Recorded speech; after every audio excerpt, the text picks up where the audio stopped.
Hello and welcome to the Quarantine Theater Company once again. Tonight we are going to be doing, again, one of my favorite movies. Watched it all the time as a kid, Spies Like Us. Great movie! Two of us have seen it. Two of us, I don't know if they're the bottom ones, but Logan and Jen have not. So it'll be fun. It'll be great. Until a few hours ago, I thought there were only three of us doing this, so it's all going to be great. Seriously, you're in the way, Kat. Anyway, joining us, well, I'll just let you guys introduce yourselves. George. Hi, I'm George. I'm I'm gonna be what's his name? Fitzhume, played by Chevy Chase in the film. Logan. I'm Logan. I'm one of the people who have not seen the movie. I'm going to be Milbarge. That is Dan Aykroyd in the film. I'm Jen. I also have not seen the movie, and I am the scene description and a bunch of different things that I will learn what and then now. Okay, bye. Cool. All right, without further ado, take us away. All righty then. Spies Like Us by Dan Aykroyd, Lowell Gans, and Babaloo Mandel. Oh, goodness gracious. Okay, fade up on exterior Pamir Mountain, sunrise day, a long snow-capped range with a vast tundra plain below. Dissolve to interior mountain forest day, a stand of magnificent tall pines. The snow is crystalline. The silence is palpable. Hold to let this permeate. A reindeer day, a big buck elk, a longhorned beauty. He enters grazing. He stops, sniffs the air, becomes one with the quiet. He could stay all day. Then from off screen, there echoes the loud, rude blurb of Twin Cat 657 diesels. The reindeer leaps away as a cloud of carbonous smoke materializes above the brush in the background. Brush and scrub day. A bush of scrub between two pines is mangled, folded over, and crushed under the weight of tractor day. This is a tractor unlike any other. It is green, stands 12 feet high, and has 4 windshields. Bitch, this is the Rudolph of tractors. Above the cab, there is a big metal bulb, the tip of a massive cylinder. The machine's motors strain, and its 6-foot-high wheels churn as it lurches and slips sideways, attempting to ply through the snow. As it passes camera, we are unable to distinguish the occupants behind the darkly tinted windshields. Its immense cargo fills the screen. A cylinder day, 60 feet long and laden with multiple nets of detailed forest green camouflage barely visible beneath the netting, is a series of large red numbers, and following these, faint glimpses of a big 5-pointed red star and many broad yellow and black caution chevrons. Rear wheel extreme close-up day. It is 8 feet high, and it is followed by soldiers from behind day in full winter bush pack and SRF helmets, cradling rifles. They doggedly follow the tractor. There are 4 of them. Cut to exterior space, planet Earth, day/night. The globe spins amidst the stars while assorted space junk floats past.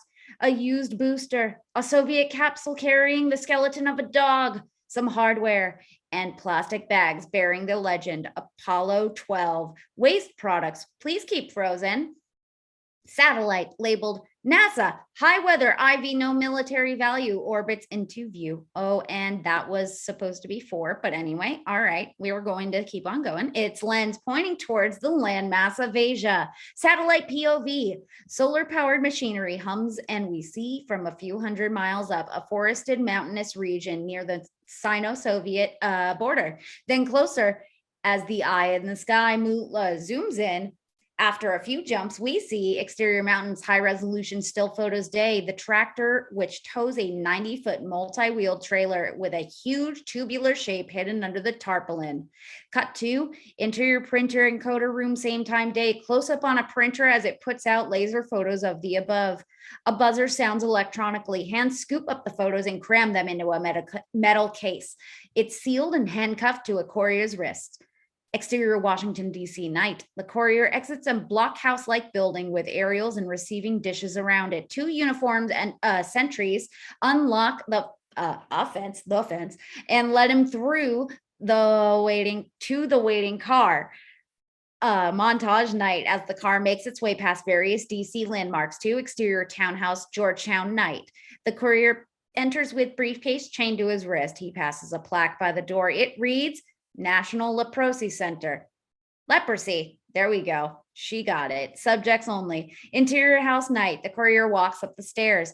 Drawing room night. The courier enters an ornate, comfortable library. Two men are waiting. One is a stiff, ruthless-looking Harvard graduate in his mid-30s. He is Ruby. The other is a venerable-looking 60-year-old. He is Keys. I have a priority package from the NatSat printing room.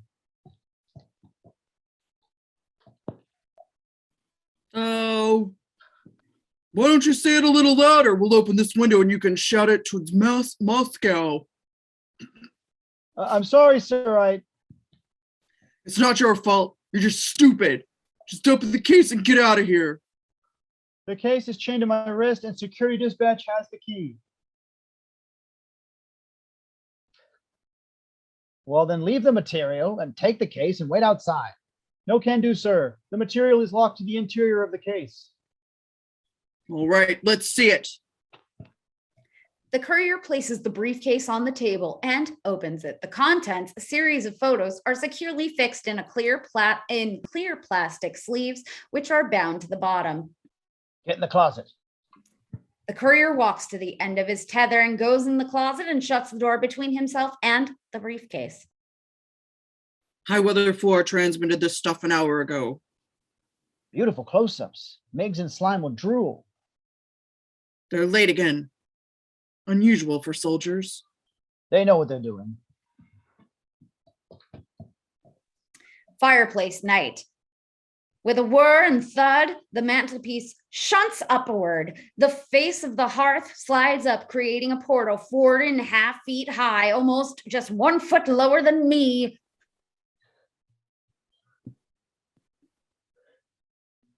Oh. Here they are now. Ugh. Two men negotiate their way out of the crevice. One wears a 5-star rating and insignia for the Army's Military Systems Command. He is Meigs. The other wears a 5-star Air Force uniform from the Strategic Air Command.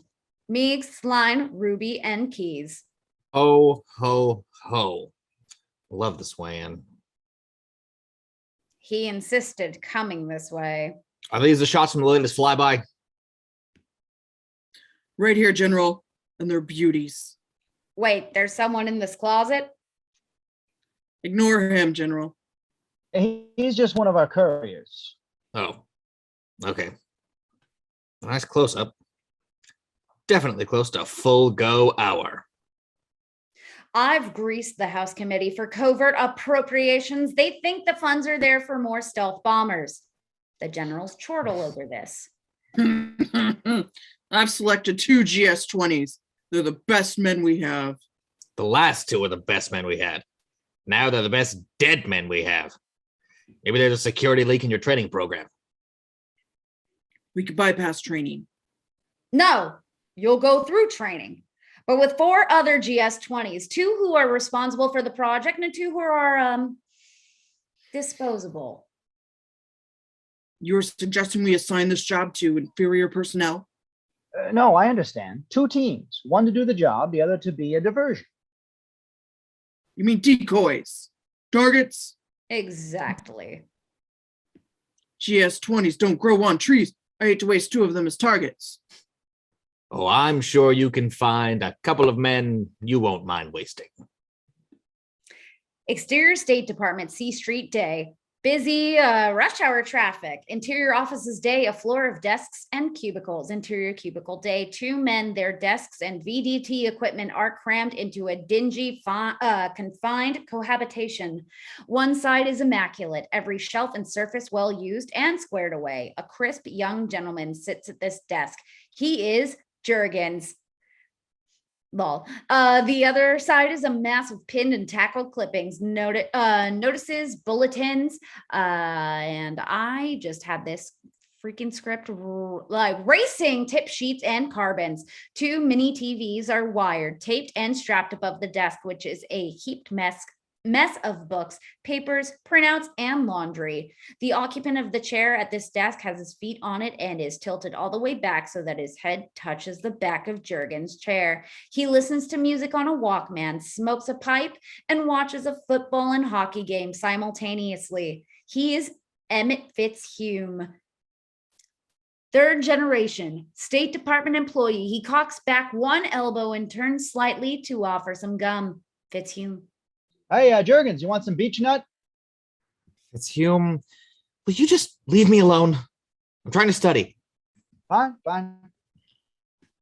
Aren't you taking this same test tomorrow? Foreign Service Board? Sure. Don't you have to study? Oh, are you kidding? I know that FSB test glass backwards. I've taken it 3 times. They're supposed to be all different this year. 500 questions in 2 hours. Let me see that book. Look at these samples. It's multiple choice, easy. If discovered appropriating classified documents at a foreign consulate reception, you should A, express concern, B, act surprised, C, deny everything, D, all 3. Answer's D, all 3. Of course, it's all common sense stuff. I guess you don't want advancement bad enough. Ooh, singe me, Snubbo. They don't expect you to know all that stuff. The important thing in the Foreign Service is one thing and one thing only: diplomacy, tact, and refinement as bred into the individual's bloodline. My grandfather was an envoy. My father was an envoy. I was born into the trade.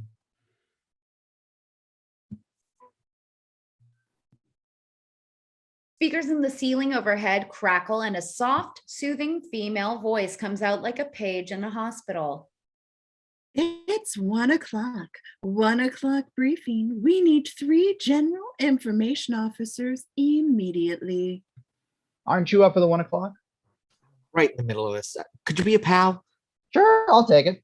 Give me your notes. What is it, the spring issue again? Yeah.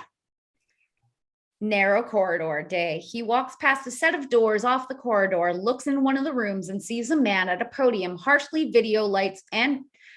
lit by video lights and flash cameras. He waves at them on his way. The man waves back. As Fitzhume passes, we hear the man say, "I can neither confirm nor deny this."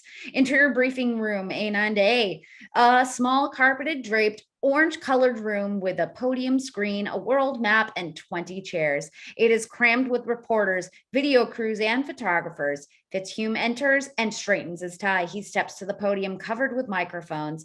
A young messenger in tie and shirt sleeves, pencil behind the ear, enters and hands Fitzhume a sheet of papers. He acknowledges the messenger with a nod and speaks to technicians at the back wall. Ready. Technician's console day. A tired-looking technician punches a few buttons, puffs a cigarette, and types some letters into the keyboard.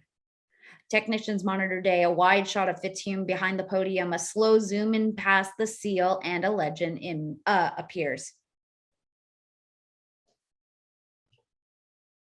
Gentlemen, as of this afternoon, the Undersecretary for South American Affairs emphatically denies any and all intervention in the current realignment of top positions in the Paraguayan Air Force. Thank you. He folds up the sheaf of papers and starts to unhook his smiles. Reporters collectively stop him, yelling. Wait, hang on. Wait, Hold on wait, a second. Wait. We have another question. What about the Paraguayan Air Force request for spraying subsidies? For spraying subsidies. Oh, are there any visitors from Paraguay here? No? At this time are in no position to bear any fashion whatsoever on the Department for spraying the marijuana fields or for any subsidies due under the current domestic aid agreements. Is that clear? Thank you. Good afternoon. He attempts to leave once again. The reporters restrain him with cries of protesting and whatnot. He looks out through the doors into the corridor from where he came. He sees a young female colleague walk by. He whistles shrilly and beckons her to come in. How can you say we aren't spending millions on spraying when the International Wheat Board reported contamination in the grain fields of southern Argentina? Well, excuse me, are these mics cutting out? I'm sensing a power cutout. He taps his mic cluster, glances down at his briefing papers. Commission, sources beyond their control. Thank you very much. He exits today, Junior. Interior fluorescent flooded hallway day. An eerie green corridor, long and humming with loads of unseen machinery. A figure enters in the distance. A man in a suit, Mr. Heffling. He strides purposefully down the length of the hall. He passes a sign with an arrow, sub basement D25. He turns a corner and approaches a doorway day. It is peppered with yellow and red signs. Show your pass. Clearance required. Unauthorized personnel subject to indefinite detention. Sorry, almost said definition. Anyway, sensitive area, no oval permits, C group only. Heffling unlocks the knob with a key ring attached to his belt and enters a door labeled data room day. He threads his way through a humming, whirring, low-ceiling space with rows of two-tone blue databanks and goes to a door in the corner. He unlocks this door and enters Heffling's POV boiler room day. A work table and shelves are piled high with keyboards, terminals, wires, a miniature computer junkyard. A beaten-up speaker suspended from pipework overhead blares loud, heavy metal guitar. A man is at the workbench. He is reading a Russian phrase book. Back to scene. Milbarge, where are those parts for the Factron 7000? Austin Milbarge doesn't move one muscle. He slowly lowers the booklet and we see his face. A contented, lazy, complacent one. With a half smile, he replies to the question without the slightest bit of concern. Procurement picked it up an hour ago. Well, was it fixed? Yep. New voice scramblers and everything. Oh, well, then, what about that red Chinese radio chat? It's done. Here you go. Done? That was a static-filled, triple scrambled radio transmission between two soldiers talking in Mandarin Chinese. How could you break their code key so fast? The Chinese use a simple 20-digit square transposed in bottom form with multiple nulls. I broke the key with this. He hands him a small yellow plastic disc with letters and numbers on it. A Drogan's decoder wheel? They put these things into cereal boxes for kids. Right. I got in a box of Cocoa Puffs. Break it down again with the machines. I already did. Well, then clean up the desk. I didn't realize you could get a floppy disk in your cereal box. Anyway, Milbarge casually reaches over and sweeps everything off the desk onto the floor. There, that's better. Halfling starts out, hesitates, then goes into an act. Oh, by the way, good luck on the test tomorrow. Test? What test? The Foreign Service Board exam. Good luck. Wait, tomorrow? I can't take the test tomorrow. I haven't studied. I'm not prepared. You're scheduled for tomorrow morning. I'm sure I told you. You graceless bastard. You planned this. You wanted me to fail that test so you can keep me here in the center of the earth doing your work for you. Now you just watch your mouth, mister. The department is laying off civilians left and right. Milbarge begins to grab his jacket, belongings, etc. Where are you going? Home to study. One night studying for a foreign service exam. Good luck. Listen, I'm going to pass that test and I'm going to get out of this hole and do important work for national security. Yeah, sure. Oh, and another thing, I was going to do your family a favor and hook up a Disney Channel for free. Forget it. Milbarge exits. Of course, it's the Disney Channel. Interior Fitzhume's apartment night. Fitzhume and a woman, Alice, in her 30s, are in bed together, and she's smoking a cigarette. He's wearing her panties on his head. You know, Alice, sex with you is a really beautiful experience. Spiritual, uplifting, and I'm not just saying that because you're my supervisor. I'm glad you came over tonight, and thanks for bringing some clean sheets. Will you take that off? Oh. Anyway, she takes back her panties and exits into the bathroom. He gets up and goes to his closet. He's naked, but we just see him from the chest up. Hey, sorry about eating your diaphragm. Shouldn't you be studying for that test tomorrow? He is putting a red diplomatic sash around his naked body and admiring himself in the mirror. Stop it, George! Damn it! I was thinking, I'm not sure I really want to take that test. Oh my God. But I really thought you wanted an embassy posting. Oh my God. Okay. Whew. She enters and sees him modeling the sash. He's caught. He smiles and puts on his bathrobe. Yeah, well, I still want the embassy posting. I just don't want to bother with the test. He holds her and kisses her. God, you smell good. Oh, wait, that's me. This is some scandal shit. Fitz, you have to take the test. Do I, mommy? Oh no. Fitz. Listen, we've been seeing each other for months, and have I ever tried to use our relationship to get ahead? Consistently. I meant today. Constantly. Sorry. I meant today. Fitz, you have to take that test. And I'm very hurt. I'm so glad you're not Travis. Jesus, and that's why you invited me over here tonight. She starts getting dressed. I don't do that. Look, I'm not myself today. This afternoon, I went to the doctor, and well, You're not going to give me some bullshit that you're dying, are you? no, not now. She exits. I'll show her. I'll keep her sheet. Do you leave with my sheet, you asshole? Anyway, interior Millbridge's apartment night, a sparsely furnished basement unit with a very elaborate stereo. Thank you very much, Jen. A few posters adorn the walls, posters from great spy movies, 007, From Russia with Love, Ipcress file, the PBS special Soldier, Sailor, Tanker, Spy, and a full color shot of a communication satellite. Millbarge night. I'm just trying to win the nudity award. All right, get it. At his kitchen table, he has assembled everything he needs for a full all-night cramming session: books, notes, a pot of coffee, gum, snack foods. He sharpens some pencils and he sets himself to begin. The phone rings. Without looking, he reaches over and yanks the cord out of the wall. He begins to pore over his material. There's a knock on the door. Go away, Blaze. More urgent. I don't want any. Go away. Austin, please open up. It's Jennifer. He hesitates, then deep in his past consciousness, the barest hint of familiarity flickers. He can't exactly place the name, but he is sufficiently intrigued to get up and open the door. Jennifer, a fine, oh, thank you very much, luscious young woman in her late 20s. Oh, you enters as if she owned the place. I'm sorry. I don't think you have the right apartment. I do if you're the Austin Millbart who went to Mary Washington College in 1972. She removes her jacket. Yes, I did, but that was 14 years ago. The Austin Millbarge who made spectacular love one night on a desk in the physics lab with a young, innocent co-ed named Jennifer. She kicks off her shoes. Physics lab? You mean the girl in room 207 of the Goldstein building? That was you! You!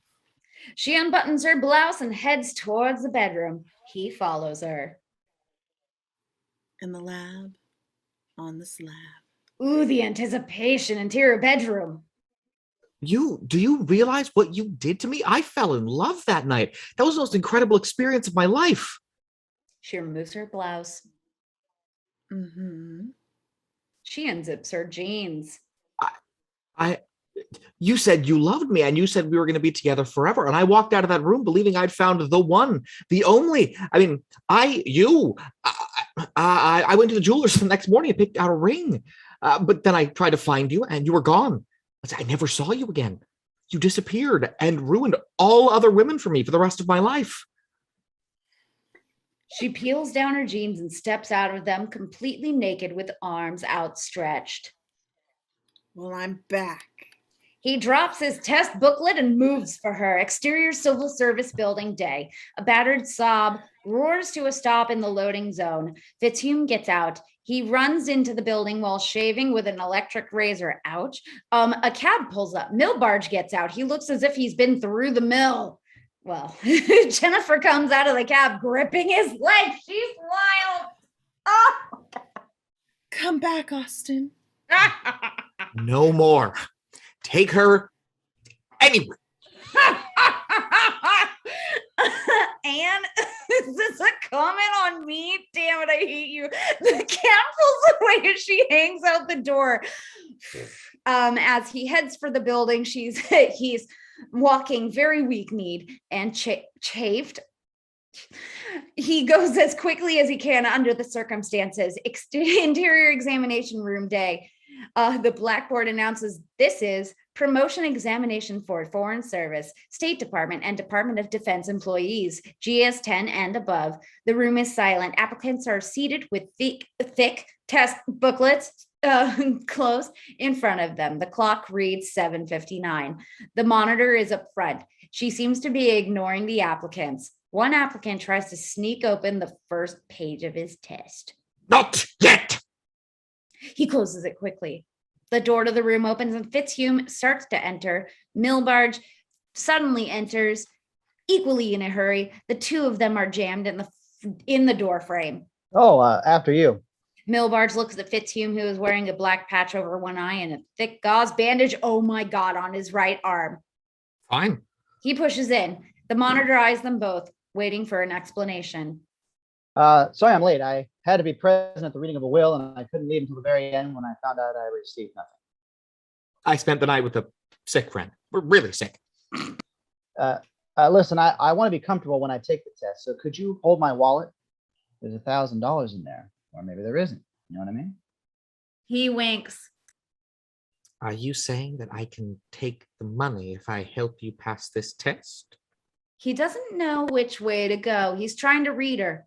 He shrugs and makes a lot of non-committal gestures and faces. What do you think? She hands him back his wallet. Thanks. Nice hair. It almost looks real. He sits down in the back next to Milbarge.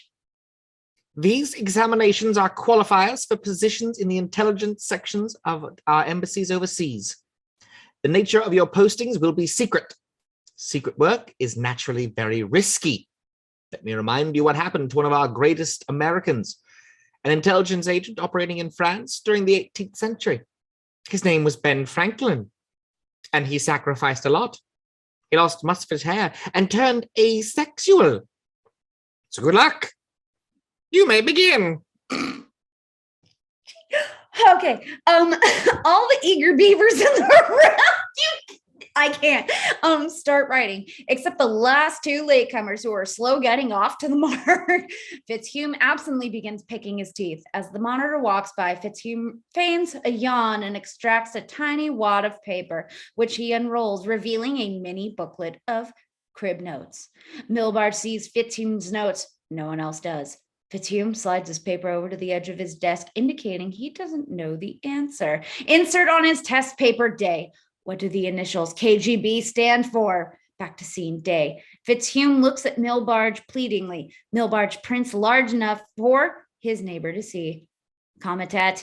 Oh, Jesus Christ. Oiga volt goista varnardi besapastonosti. Or Committee for the State Security. Jesus, you couldn't have. Anyway, Fitzhume completes the answer, copies it, and then the two of them begin an ever-escalating series of collaborative maneuvers, signaling page numbers, answers, multiple choices, etc., via an elaborate set of clandestine pantomimes and sign languages, always checking the monitor to be sure they're unobserved. Fitzhume boldly pulls his patch from his eye, catches an answer written inside. He lets it snap back. He reads from the bandage on his arm. He takes off his shoes, flips them over to read the answers written on the soles. They are still desperate. Fitzhume thinks a minute and decides, what the hell? Oh my God, the pressure, the stress, I can't stand it. He stands up. It's inhuman. He starts to gasp and roll his eyes. His tongue sticks out. He begins to stagger. My heart attack of the heart. He careens around the room. As he does, he takes the opportunity to look at everyone's test paper. He clutches a couple and staggers around, reading them. Finally, he collapses to the floor. Milbarge jumps in. Stand back. I'm a trained cardiologist. He needs air. Let me fan him. He grabs another applicant's test paper and fans him, reading it all the while. I said stand back. Maybe you should all go out of the room. Close angle, the exam monitor day. She's not dumb. She reaches under her desk and presses a concealed button. Surveillance day. Part of a blackboard panel slides sideways and it is replaced by a similarly colored panel of one-way glass. Behind it, a camera with a motor drive clicks away in the ceiling above the panels. Down-pointing video cameras slide silently on oiled tracks. video monitors day as they catch Fitzhume and Milbarge in every form of possible cheating, short of actually swapping answer booklets. Full back from multiple video screens to reveal interior viewing room day, Meech, Sline, Ruby, and Keys, and watching the playback intently. Unbelievable. I haven't seen shit like this since West Point. Who are these jokers? Other video screens, Fitzhume and Milbarge Day, we see high-resolution computer video, departmental ID photos, and excerpts from their agency personnel files. Ruby's dry voice comments as the data scrolls up the screen. The guy in the suit is Emmett Fitzhume. He's an information officer at State. Started there in 74 as a mail boy. Father got him the job. He's a snow job man. And the one who looks like he's been up all night getting laid? Austin Milbarge, repairs supervisor and DIA's high priority code breaking arm at Fort Holab, Maryland. Wiggled into supervisor's pay through C-section. His last job before joining Defense 75 was fixing office copiers. Good with hardware. He's got some Russian. You want to see their test scores? What the hell for? There are a couple of absolutely self-involved bullshit artists who have been caught cheating on a departmental exam. They'll do anything to save their jobs. One's got basic diplomacy skills, the other's a code breaker and has language ability. What more could we ask for? I say that's your diversion team. Smart enough to create a believable diversion and stupid enough not to realize their asses are in the ringer. I believe we found our decoy GS-20s. Close on screen day, Milbarge has Fitzhume up and in the Heimlich maneuver. Stand back! Now he's choking! He Heimlichs him around the room as they look at all the test papers. We pull back again and now reveal the same video room. But now Ruby, Keys, Fitzhume, and Milbarge are all watching the cheating. Fitzhume and Milbarge look decidedly uncomfortable. Have you seen enough? The tape continues to run. Fitzhume stands up calmly. Well, Well, that's not me. what? The guy on the tape, it's not me. Gentlemen, we've got an imposter on our hands. I mean, we don't even look alike. He goes through the screen and makes a ridiculous face. You see that? This guy's much shorter. Look at that. He holds his hands apart to indicate the size of his video image. You know something? I just remembered. This morning during the test, I was tied up in the basement.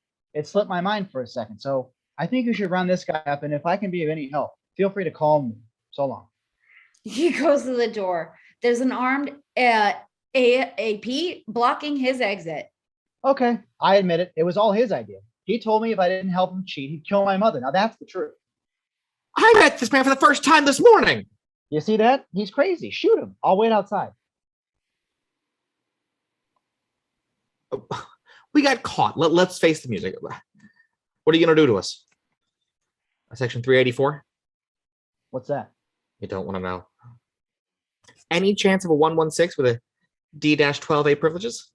What's that? Don't you know anything? How do you let idiots like this take the GS-20 exam?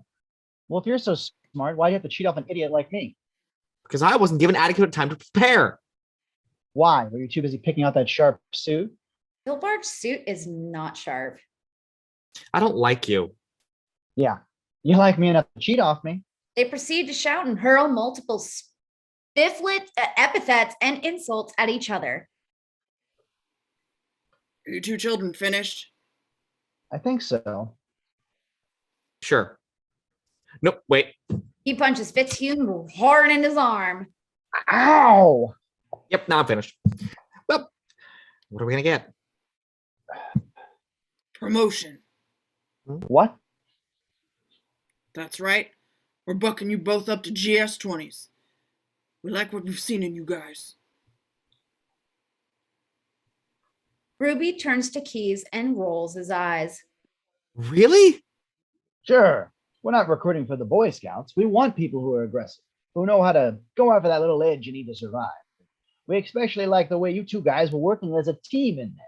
If you guys feel you can work together, you're on your way up. Fitzhume puts his arm around Milbarge. Milbarge reciprocates, and they both smile. I've got a very special assignment for you. Foreign travel? Yes, Undercover work? yes. Free luggage? You won't regret this, sir. I've been preparing myself for something like this. I already know a man who can surgically change my fingerprints. I'm sure you do. Emmett Fitzhugh. Austin Milbarge. When do we begin our training, sir? Right now, gentlemen, welcome aboard. Exterior C-141 Starlifter Night. A large transport plane in flight. Interior C-141 Starlifter Day. A dark cavernous air transport in flight with 20 airborne troopers sitting along the hull. All are wearing full-face oxygen masks, helmets, jumpsuits, and boots. Milbarge and Fitzhugh dressed as the others. We're just hitching a ride with these guys. These aren't real shoots. They wouldn't make us jump. No chance. We don't have to jump. Sound effects, buzzers and bells. Lights start flashing. A fierce-looking, tightly coiled individual approaches them. He is the Jump Master. Okay, let's go, Sky Troopers. This is it. Let's go, Air Mobile. Let's go. Go? What's he mean, go? The troopers rise and begin filing towards rear door night with a whir of servos. Yep, maybe. Yep. It begins to yawn open. They are shunted along to the front of the line. Wait, what is it? Why are we going first? Why are they going first? We're not going to jump. Hey, I can't jump. The rest of the troopers hang back. Oh yeah, that's me. All right. Sounds like they've never been on a halo jump. Halo. Yeah, move it. Move it, move it, move it. Excuse me, sir. What does halo mean? He is 3 feet from the door. Fitzhugh is up next. Free fall Free from fall a from 20... 26. Ooh, sorry. Free my fall bad. from 26,000 feet to 6,000 with timed shoot release mechanism. Halo. Halo stands for high altitude, He kicks Fitzhugh out. low opening.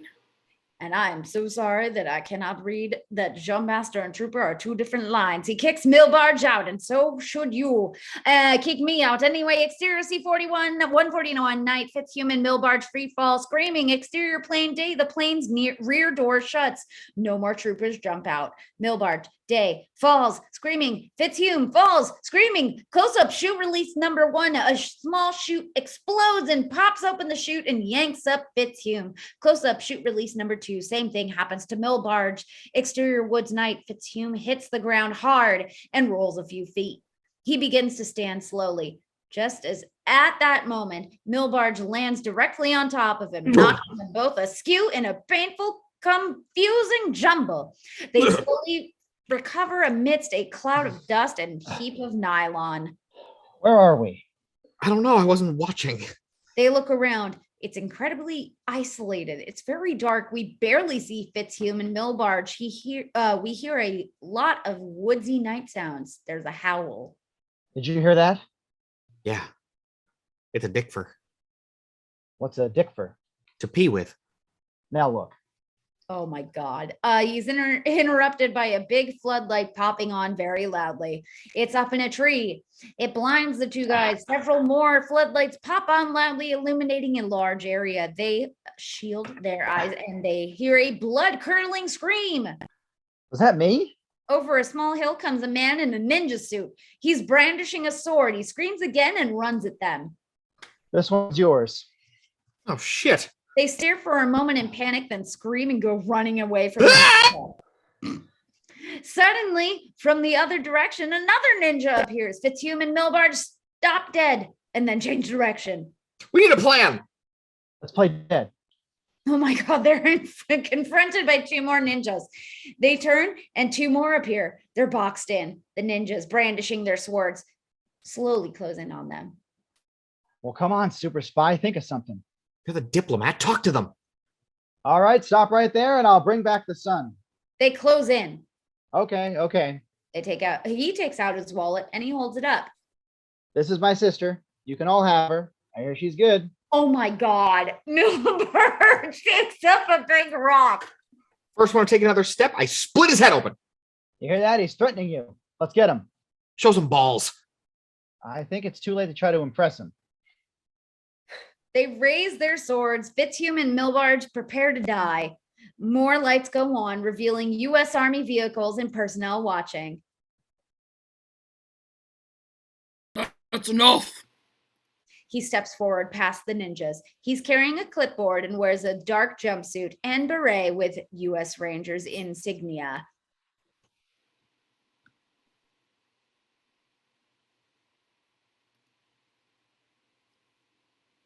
Got my beret. Austin Milbarge. Here, sir. Emmett Fitzhugh. Hello.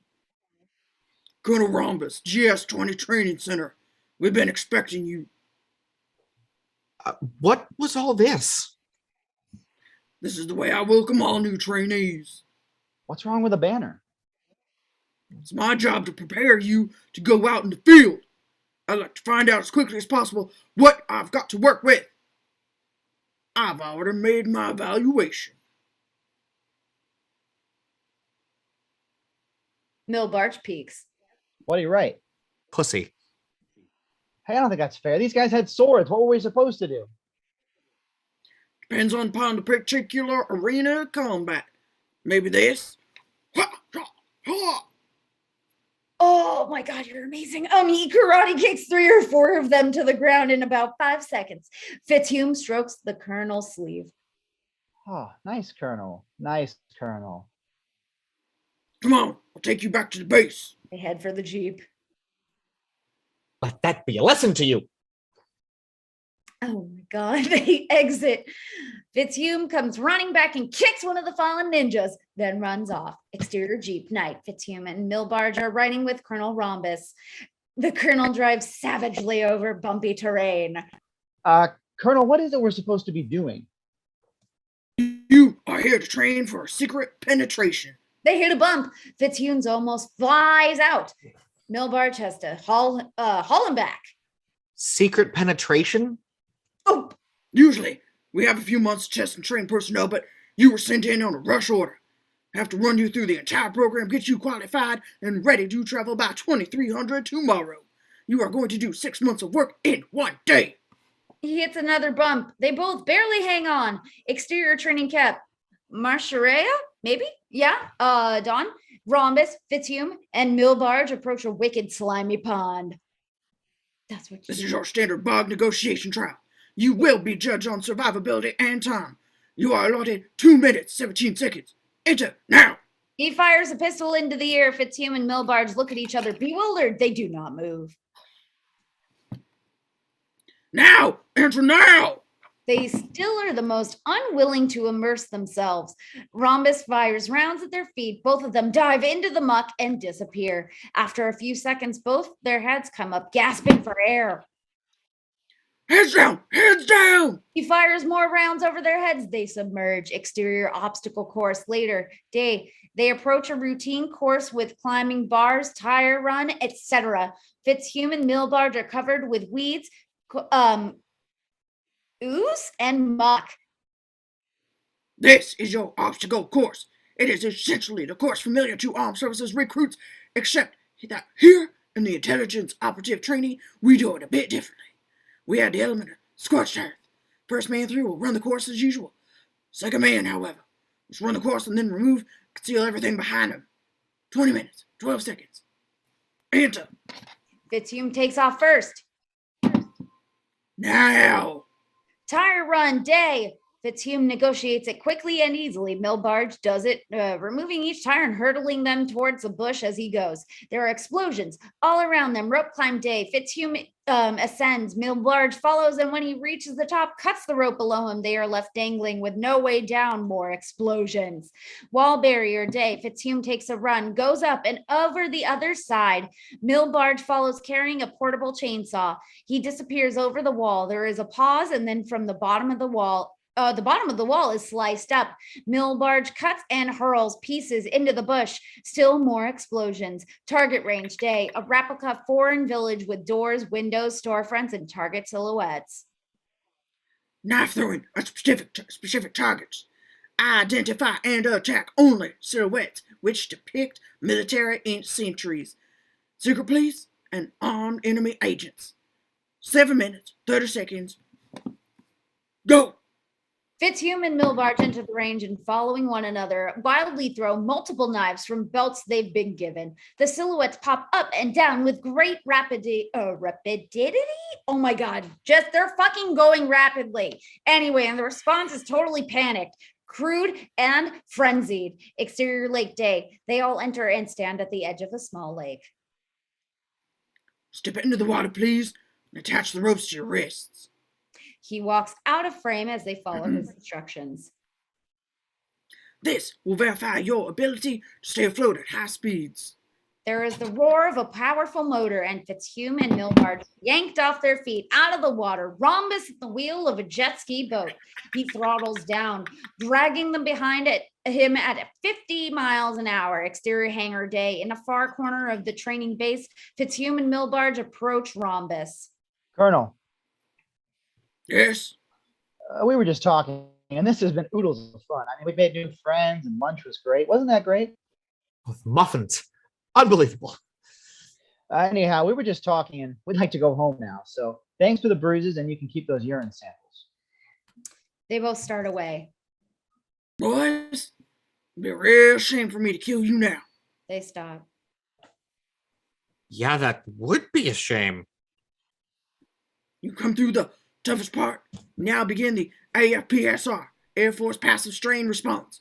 You will not be required to exert yourself at all, only to sit through. Asbestos wall day. Oh, Jesus. Fitzhume and Milbarge are enshrouded in heavy crash rescue fire suits.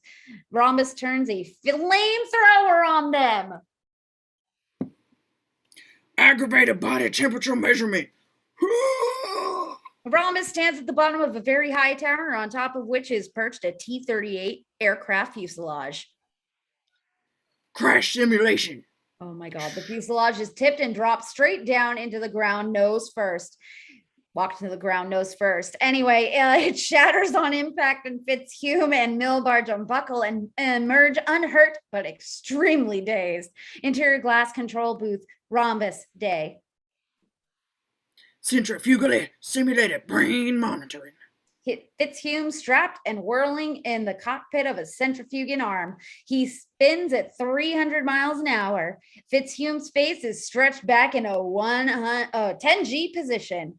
Interior corridor day. Fitzhume and Milbarge walk down the hall. Their faces are still contorted in a 10G position. They enter the briefing area. Oh my God.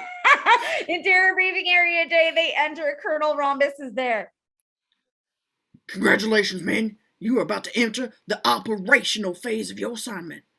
I am not authorized to give you the complete operational package.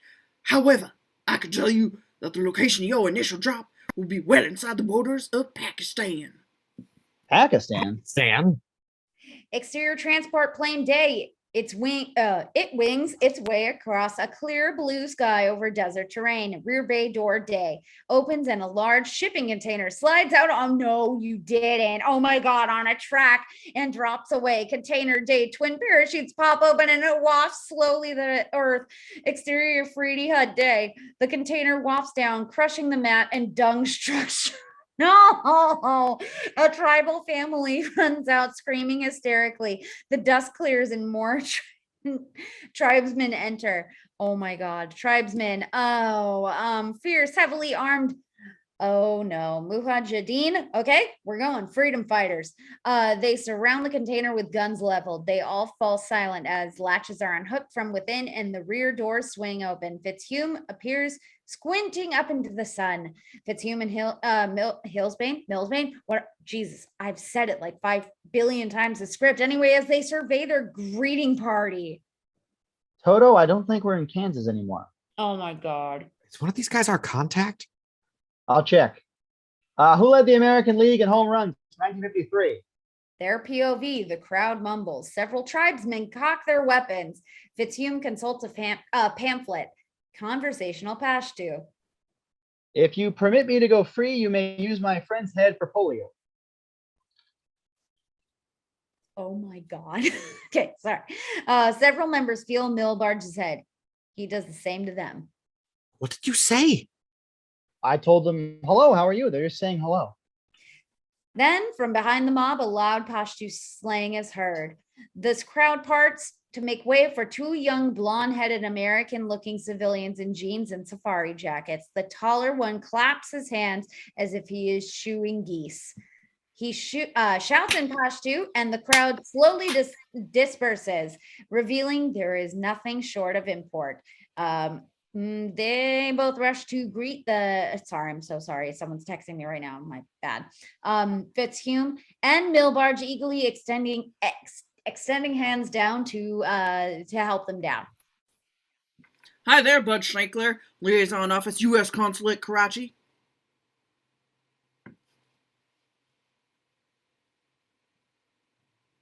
All right, shit. Rob Hodges, DIA, West Asian Section. Welcome to Pakistan. You don't know how glad we are to see you guys. Really? When do we eat? Come on, guys. Jeep's over here. Interior Land Rover morning as the four of them speed down a lone territorial road. So where are we going? I mean, what's the deal here? You mean you guys don't know your final objective? You don't know anything beyond this contact. Oh, that's too bad. Schnelker and Hodges exchange looks. Hodge, who is driving, nods to Schnelkner. I'm just gonna keep on saying Schnelker. Anyway, takes a gun out from under the seat, but keeps it hidden. Christ, I'm hungry. What time is it?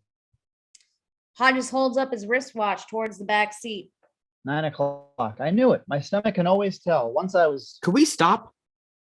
What's the matter? I gotta take a leak. The Jeep stops. Exterior road day. Milbarge gets out. Go too. What are you, my mother? Don't you think I'm capable of determining my own time to go to the bathroom? So, is it now one of those times? No. Come on, you don't feel a certain degree of urgent pressure on the inner wall of your bladder? Now? Right at this moment? No, I'm fine. Wouldn't you really feel more comfortable being fully relieved of any excess fluid? Now! Immediately! Oh, okay. All right. What the hell? Don't go away. Oh, we won't. Milbarge and Fitzhume go off into the bushes. They pee. Milbarge looks back over his shoulder. Hey, watch it. My shoes. These guys are not our legitimate contacts. These guys are KGB special branch. Come on. Don't tell me to come on. That was a Russian wristwatch. I know the country of origin of every timepiece in the world. That was a Russian copy of a 1969 Timex Digital. Why? Your hobby or something? Basic. It's one of the most common slip-ups in espionage. We've walked into enemy hands. Schnelker comes down into the bushes. He's holding his gun behind his back. I don't believe you. You. Schnelker is there. Hi. Just between us, if you guys don't know your final objective, you'd be smart to tell me. Could probably work things out a lot quicker for you. Milbarge looks at Fitzhume. Like we told you, we don't know. Yeah. We know what they say about this kind of operation. He says something in Russian that means the less known, the better. Schnuckles, literally, oh my God, Jen. Schneckler chuckles and nods in agreement. Oh my God. Then realizes he's given himself away. But in that instant, Milbarge is on just judo chop the shoulder. Schnelker is stunned and Milbarge holds his own hand in pain. Fitzhume grabs Schnelker, oh my God, while he is still stunned and butts him forehead to forehead. Schnelker goes down. Fitzhume is dizzy. Oh my God, come on, David Beckham style. Hodges jumps out of the Jeep and comes running. Milbarge dives at his knees. The Russian's gun goes off. Fitzhume recovers, runs to the wrestling pair, and yanks Milbarge by the collar, dragging him to the rover and diving behind the wheel in all one motion. It's exterior rover day. Fitzhume slams it into gear and fishtails away as Milbarge straps in from the ground level. Milbarge, several bullets penetrate the open door before it swings it shut. Oh, boy, what a burn. They sure fooled me. We should avoid those guys for the rest of our lives. Where to, boss? I don't know. But obviously the Soviets know we're here. Well, what do we do now besides drive fast and far? Well, the first thing we should do is formulate a plan. To get us to the nearest airport. or any place that isn't out here in the middle of nowhere. So what's the plan? First, we have to take stock of our gasoline supplies. Okay. How's our gasoline supply? 10 cans, 5 gallons apiece, 50 gallons. Range Rover gets about 11 miles per gallon. Figure 500 miles at least. That's a long way. Okay. I suggest we do it in shifts. One drives while the other sleeps. Okay, I'll take the first driving shift. You sleep. Okay. Good. Great. Wake me up when you get tired. He slinks down into a comfortable position. Good night. Good night. Interior Rover day. Milbarge sleeps soundly. Fitzhugh makes him up. Hey, Milbarge. Mm. Oh, yeah. Yeah. What is it? I'm getting tired. You want to take it for a while? Oh, yeah. Sure. He sits up and gets out. Exterior Rover day full back to reveal Milbarge stepping out and almost falling off the top of a mountain. They're parked in a place accessible only by mule or helicopter. How the hell did we get here? I followed the road. What road? I did the best I could without a map. Maybe they have a map. Their POV day. In a noiseless instant, the vehicle has been surrounded by 10 incredibly battle-hardened Yusufzai warriors. If the Afridi are the home guard, these people are the frontline fighters. What should we do? Back away. Slowly. 2 warriors yank open both doors. We just came up to turn around. You guys want to make sure there's no oncoming traffic? Exterior Yusufzai. Oh my God. Okay. Yusufzai camp day later. Fitzhugh and Milbarge are hanging upside down by their ankles from a tree branch. Their hands are tied behind them. A warrior with a sword comes up and takes a vicious practice swing. Now here's my plan. What do you think you're doing, Chief? Tell your man to cut them down. The Khan speaks in his language. The swordman cuts the rope, and they crash to the ground headfirst. Hadley is a middle-eyed Englishman. Sorry about this. They're very distrustful of outsiders. They may only allow us here because we're helping with the wounded. Who are you? Sorry. Hadley, London College of Medicine. They didn't realize you were here with the effort. With whom? Why? Oh, the United Nations medical effort, of course. Aren't you Doctors Trowbridge and Greenberg? You doctors? Yeah, sure, yeah. Sure, yeah. Trowbridge and Greenbaum. Berg. Greenbaumberg. Berg. We're doctors. Well, everybody here looks okay. Stick out your tongue. A chief does. Fitzhugh packs it.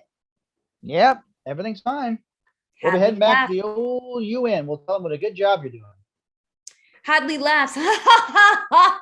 Oh, the American sense of humor. Come on, the others are anxious to meet you. Interior hut day. Hadley and the guys enter. Well, here we are. I'm Hadley, internal medicine, Dr. Fong, communicable diseases and diseases. Yes, that's the thing. And Dr. Boyer, bacteriology, and Dr. Imhouse of the Zurich Relief Fund. These are their newly arrived surgeons, Doctors Trowbridge and Greenbaum. Doctor. They all proceed to greet each other. Doctor. Doctor. Doctor. Doctor. Doctor. Doctor. Doctor. Doctor. Miss anyone? Listen, before we go any further, we have to get something straight. You see, we're not. Dr. Traubbaum. Excuse us a minute, doctors. I have a matter of great urgency to discuss with my colleague. He draws Fitzhugh aside. What? What's the problem? These people aren't KGB. They're helping these rebels to fight the Russians. Let's level with them. What? Come right out and say we're U.S. spies working here covertly? Gentlemen, we have work to do. They all get up. Why don't you gentlemen relax? The rebels are planning a raid tomorrow, and then you'll have plenty to do. We'll do that, Doctor. Doctor. Doctor. They repeat the whole cycle again. Then Fitzhugh and Milburge are left alone in the hut. Milburge, Doctor? sorry. My bad. Milburge and immediately begins looking out the windows. Fitzhugh is relaxed. Oh, how about that Dr. Boyer? I wonder if she has her own hut. Do you think these natives have any Johnny Mathis albums? I better shave. We have to leave this place immediately. Beg pardon? We have to get out of here. Let's try to find our real contacts. Look, our first contacts tried to kill us. They're probably still out there. Plus, we don't know where we're going anyway. Now, I think the best thing for us to do is stay right here and bang Dr. Boyer. Oh, yeah? What happens when the real Trowbridge and Greenbaumberg show up? Huh? Well, I'll have made it with her by then. I'm leaving.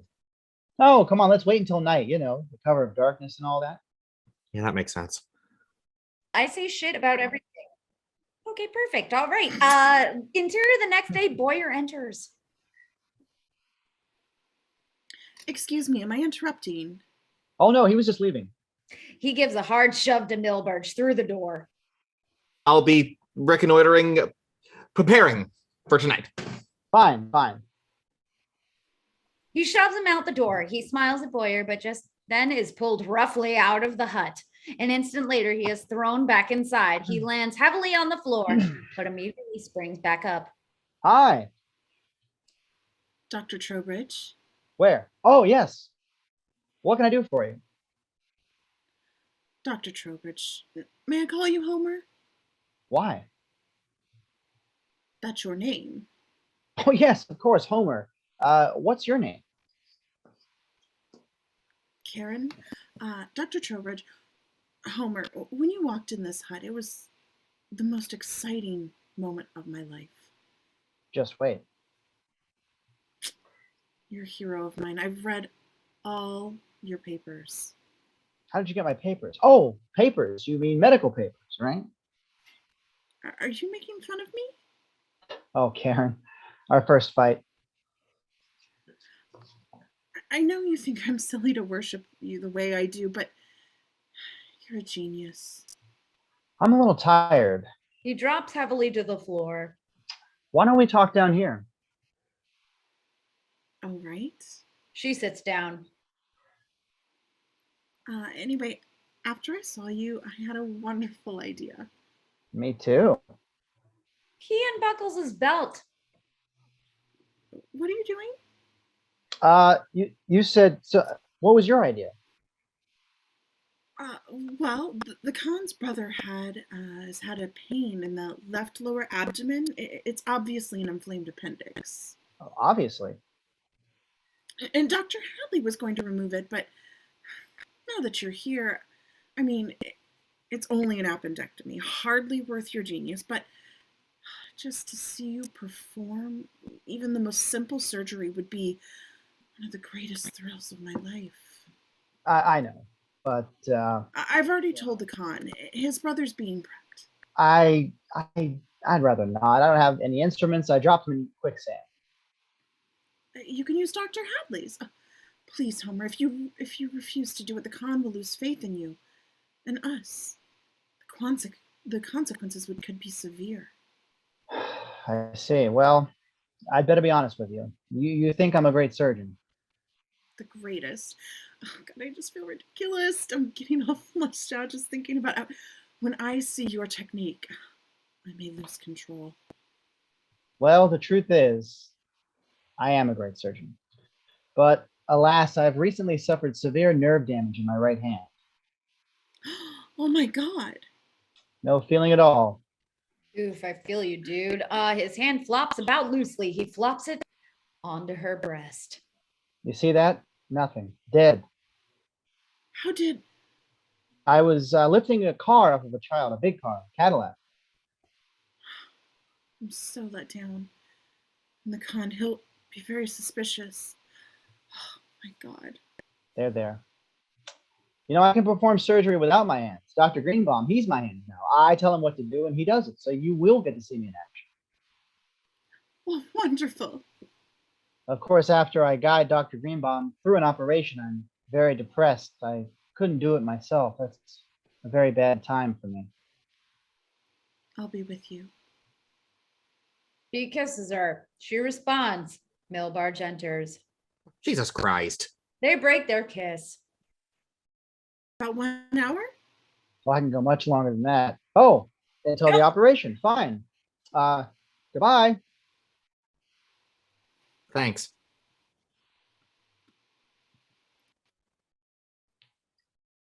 Hiya, buddy. Did you have a good reconnoiter? I found the safest direction out of the village. What a guy. Is this a guy? You know what you are? A guy?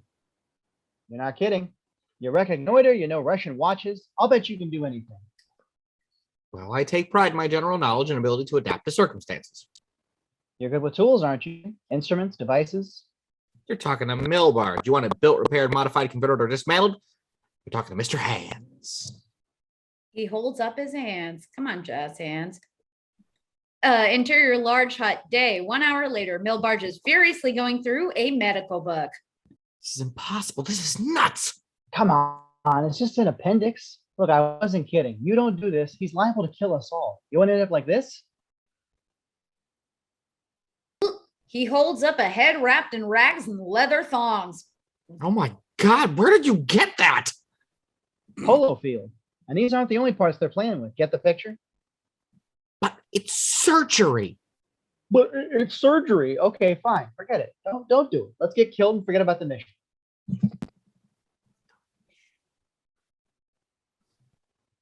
Okay, George, first of all, you should be share. Natives carry in Khan's brother on a table. The other doctors enter. They set the table down in the middle of the hut. Hi, Khan. If anything happened to him, my people will be angry. To die in battle is glorious. To die in a hut is disgrace. And with that, I give you Dr. Julius Greenbaum. Doctor? Thank you, doctor. I'll be outside having a smoke. Milbarge enters and grabs him by the crotch. Oh, or perhaps I'll stay. Milbarge lets go. Don't worry, boys. A couple of rules. No talking and no flash cameras.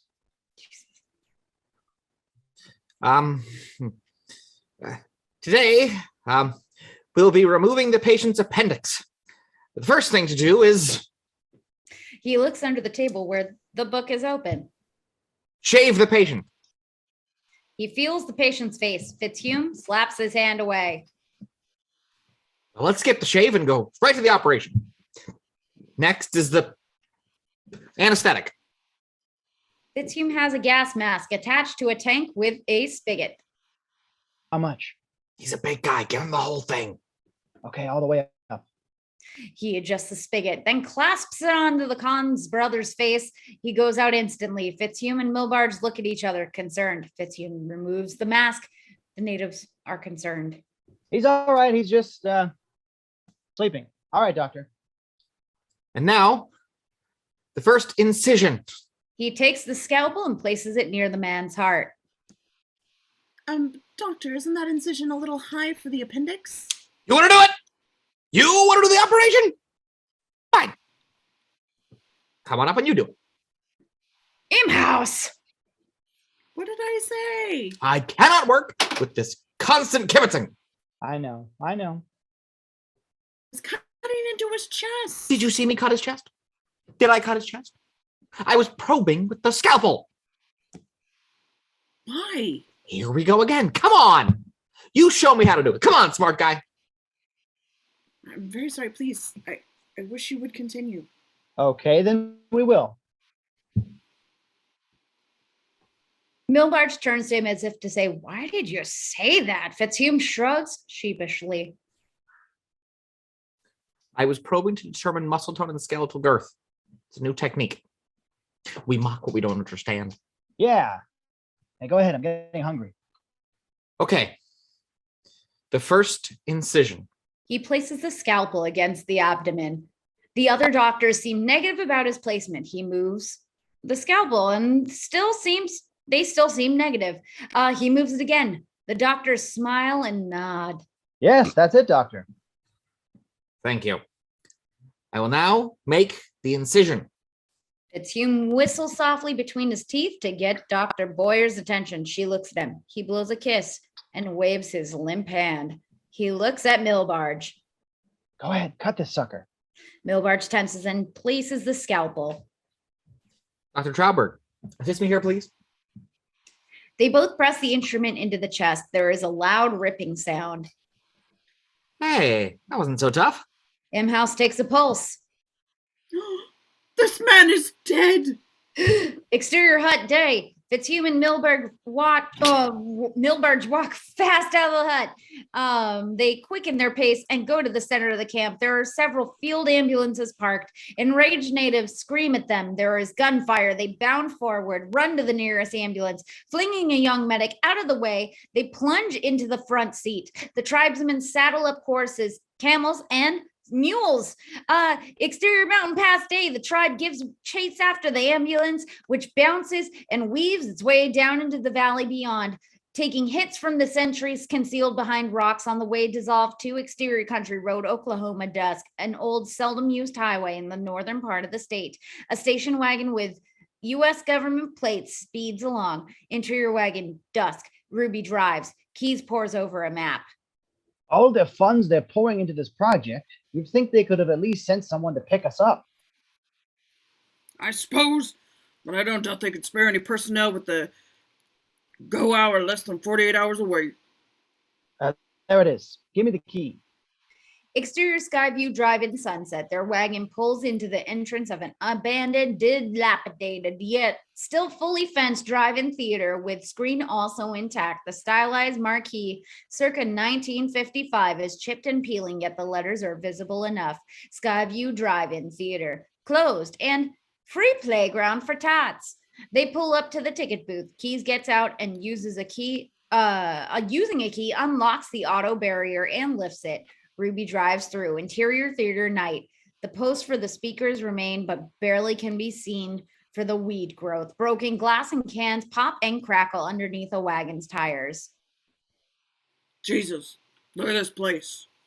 All this cloak and dagger stuff, the military loves it. Exterior concession stand night.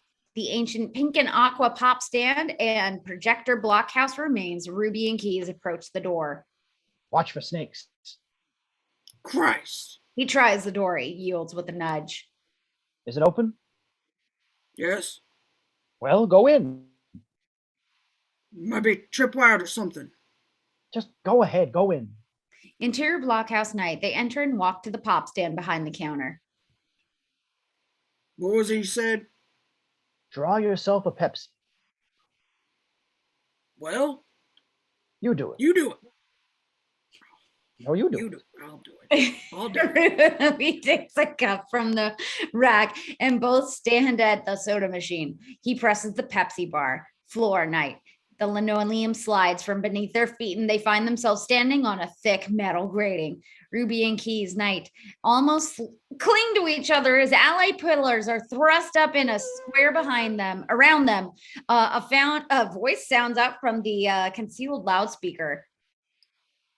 Hold on tight to the handrails, gentlemen. They comply, and with a whir, they drop out of frame. Interior elevator shaft, process night.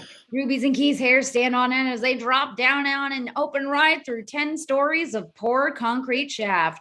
They gaze at each other like lemurs. Interior system command bunker night. A long winking panel with large demarcated illuminated indicators announces the arrival of the elevator. Clear to from ground level. The elevator doors open and Ruby and Keys lurch out into the arms of two uniformed air police. This way, gentlemen. Interior hallway tracking night. Neeks and Sline greet them. They all walk. Welcome to WAMP. What? The newest in transportable world activity monitoring positions. WAMP. Oh, It's Zulu 6000. We're getting ready here on our end. Where are your GS-20s? the main team is on schedule, and in their last satellite communication, they informed us they're proceeding unimpeded to the strike zone. And your decoys? And now I think we can assume they've been intercepted by the enemy contacts. How can you be sure they've been intercepted? We leaked their arrival to KGB in Karachi. They enter. Interior command center. Oh, I'm sorry, command bridge night. A poured bunker with concrete consoles and screens and comm equipment. Good. An AP enters and salutes. It's a collect call from Pakistan for Mr. Ruby. Mr. Fitzhume. What? Are you sure? How did he reach me here? It's person to person, sir. Collect. They said their contacts tried to kill them and they don't know what they're supposed to do.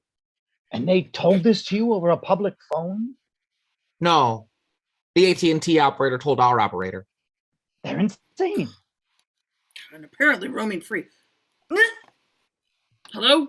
Fitzhume? Where are you? Cut to exterior the Gilgit Bungie bus depot. I'm so sorry. Okay, bus depot day. A metal configuration of multiple shacks by the side of a territorial road. It is busy. There is a bazaar. Several mirrored, tiled, spangled, and streamered buses discharge and take on passengers. The ambulance is parked in the foreground. Payphone day. Fitzhume and Milbarge occupy the only telephone for 100 miles. Milbarge keeps the waiting line at bay.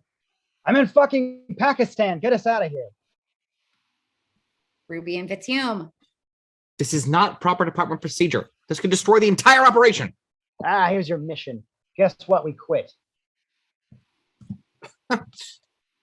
Sorry. This is Milbarge. I'm sorry about the break in policy, but our contract tried to kill us. We need to know the next step. Get us the hell out of here. Everything's under control, Mr. Fitzhumes. Hold on one moment. Look, the longer we keep them out in the field, the more heat they can draw away from the real team. I agree. Let's hand them over to the border. Send them over the border. How will they get there? That's their problem. Gentlemen, hello, we're arranging a rescue operation for you. For after you've reached your final objective. And what is our final objective? Information like that is given out on a need-to-know basis only, and this time you do not need to know. However, we can tell you to make immediately for the Soviet Pamir District. Where's that? Wait for your next contact on the road to Dushanbe. Back to Interior Command Bridge Day. Ruby tees Meej and Sline. Ruby hangs up. The road to Dushabni? You basically told them the strike zone.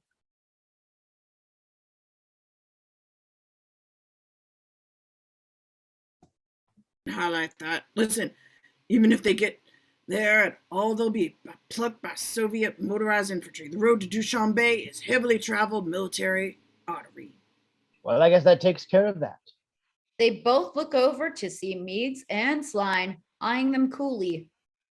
Having heard the whole thing, they are praising this mistake and are not pleased.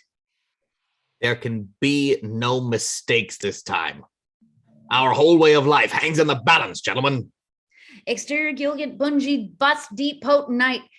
Fitzhume and Milbarge loiter dejectedly. Pamir, Dushanbe. Are you sure that's what he said? Right. Those places are in Russia, aren't they? And how? Well, how can we get there? It must be 1,000 miles from here. Actually, this is the Punji province. Then we're only about 150 miles away from the Soviet border. You would have to know. How can we possibly get across? We don't shave, we sell the ambulance, and we go native. Exterior bus day. A bus drives down a long desert road and towards the mountains. Interior bus day packed to the ceiling with natives. Tracked to the rear of the bus, wedged in under many others and wearing robes and head rags are... How far do we have to go in this bus? As far as it takes us. Exterior bus day. A speeding Range Rover passes them. Interior bus day. Fitzhume's POV. As the Rover passes, he sees Dr. Boyer sitting in the passenger seat. Hey, that was Dr. Boyer. She's the last person we want to see. No, she was nice. Milbarge looks at him unbelievingly. Exterior, exterior provincial town.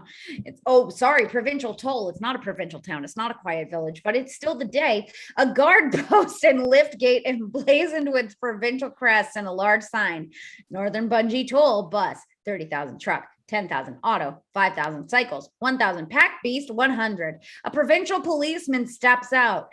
A bus pulls up, and all passengers disembark for the afternoon meal. What is this? The border? Full stop. Hopefully there won't be any guard posts where we're going to cross. Fitzhume sees the Range Rover parked nearby. Alongside it, Boyer and Hadley are saddling pack horses. Hey, there's Dr. Boyer. Leave it alone. Fitzhume tears away to greet Boyer, who is engaged strapping a compact-sized metal case onto her beast. I left without saying goodbye. Can you ever forgive me? Ooh. I forgot to shave. You killed the Khan's brother. No, it wasn't us. He was already gone. It was the anesthesiologist's fault.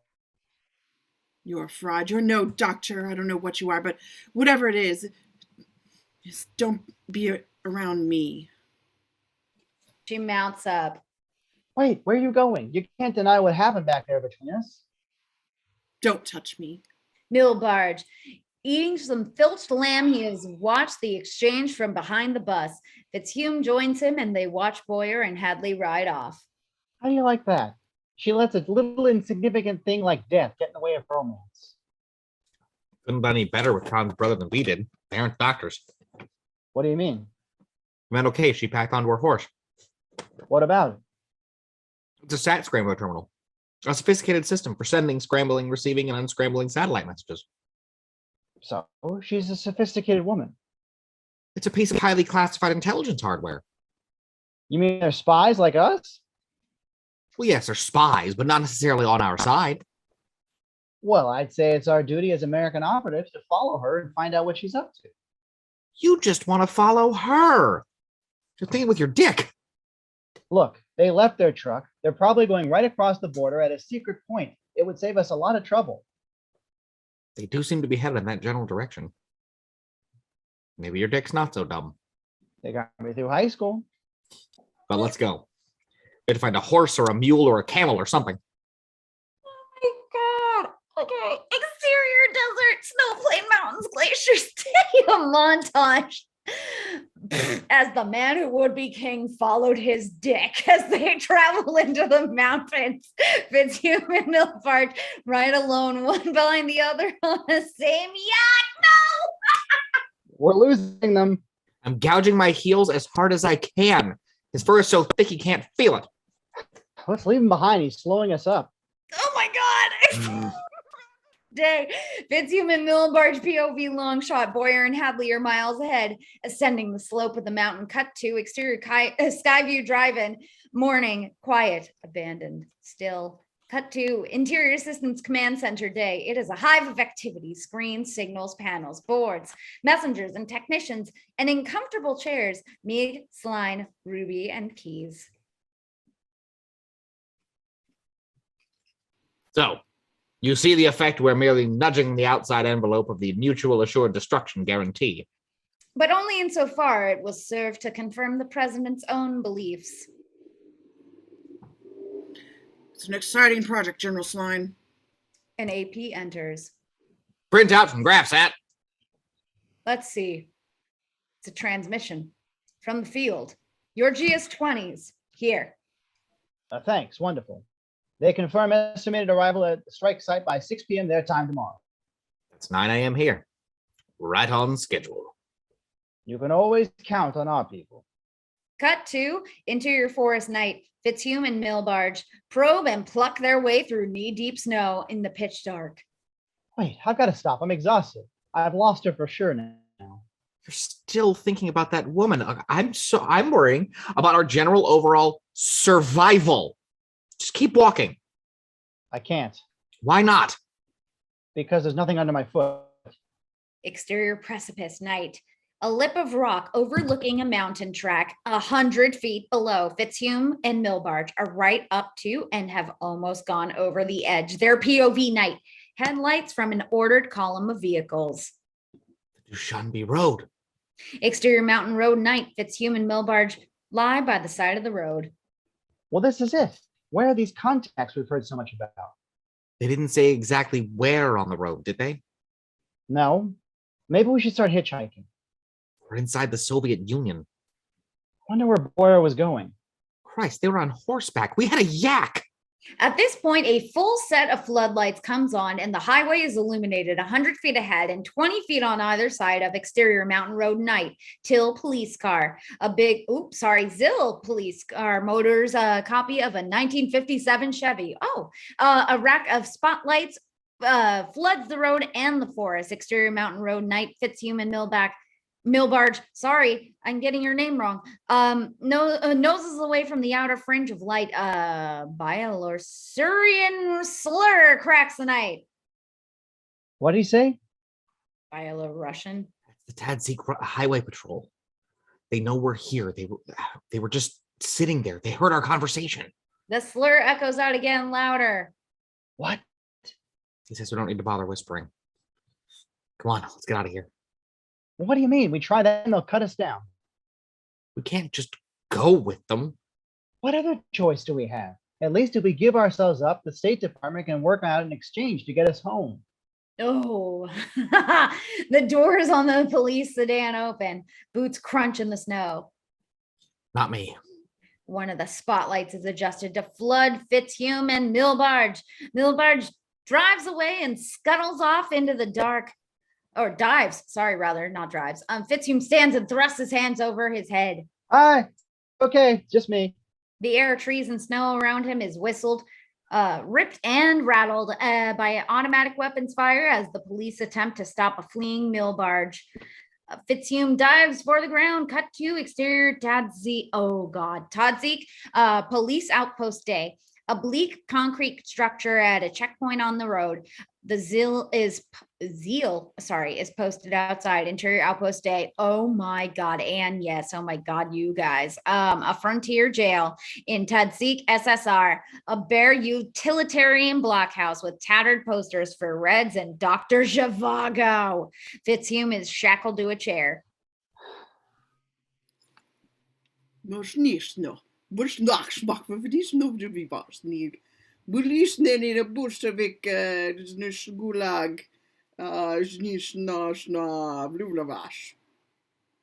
looking for the Burt Reynolds Theater. Well, I was looking for moose and squirrel. Listen, I think I'm entitled to a phone call. I'm so sorry. I did not know to prepare Russian dialogue. That's all I got. Okay. Schneckler and Hodges, they entered the post. And who do you intend to call? No, I intend to call the Schneckler Ghostbusters. Cut to exterior forest day. Millbarge slogs forward, exhausted, lost. Then from a distant spot off screen, there is a staccato of small arms automatic weapons fire. He freezes. It is over in seconds. He has a sudden new sense of direction. He slogs to, cut to, exterior forest slope day. Millbarge slowly approaches a scent of recent, vividly apparent disaster. Hadley lies dead, along with the bodies of 3 Soviet border troops. 3 horses stand idly by. A moan comes from behind a tall pine. Boyer lies unconscious in the snow. In her hand, she holds an Ingram MAC-10 machine pistol. Millbarge approaches her cautiously. He revives her.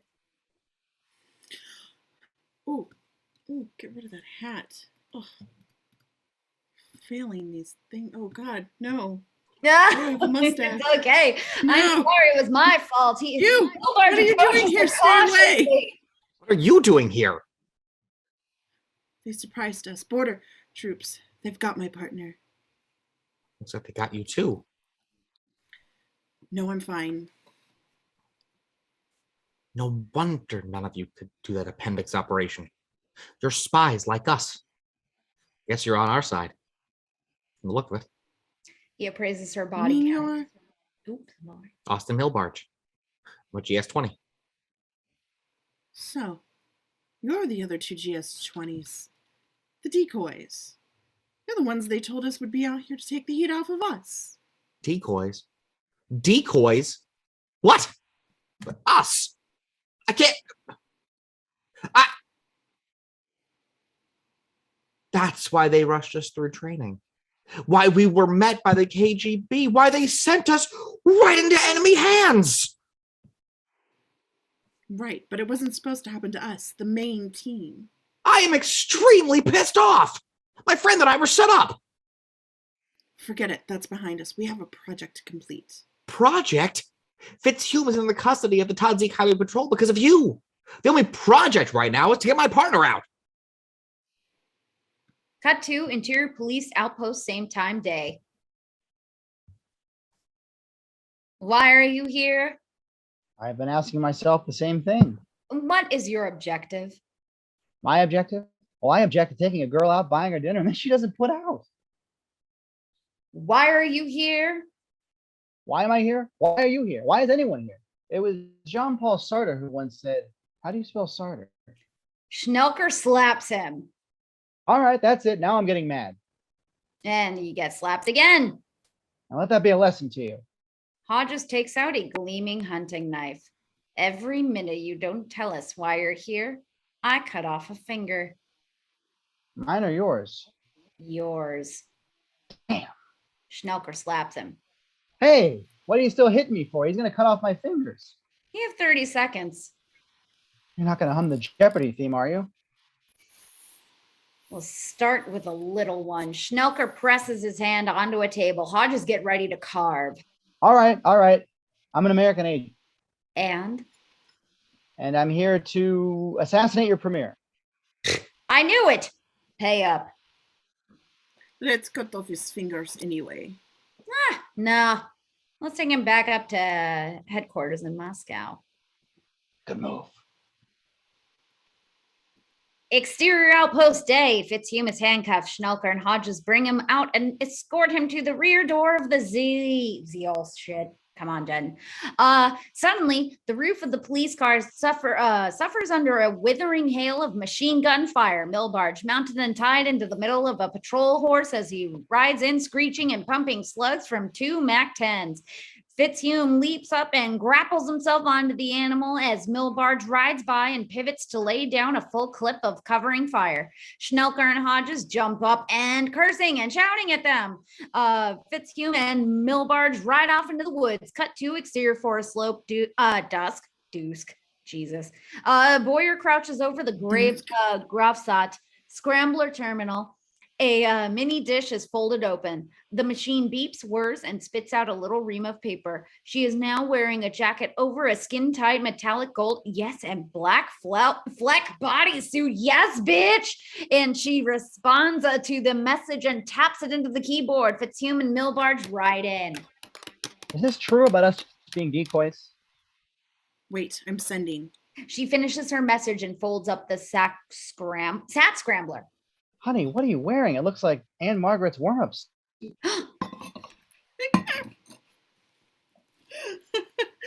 You're not far off. It's a new heat retentive survival garment. I have more.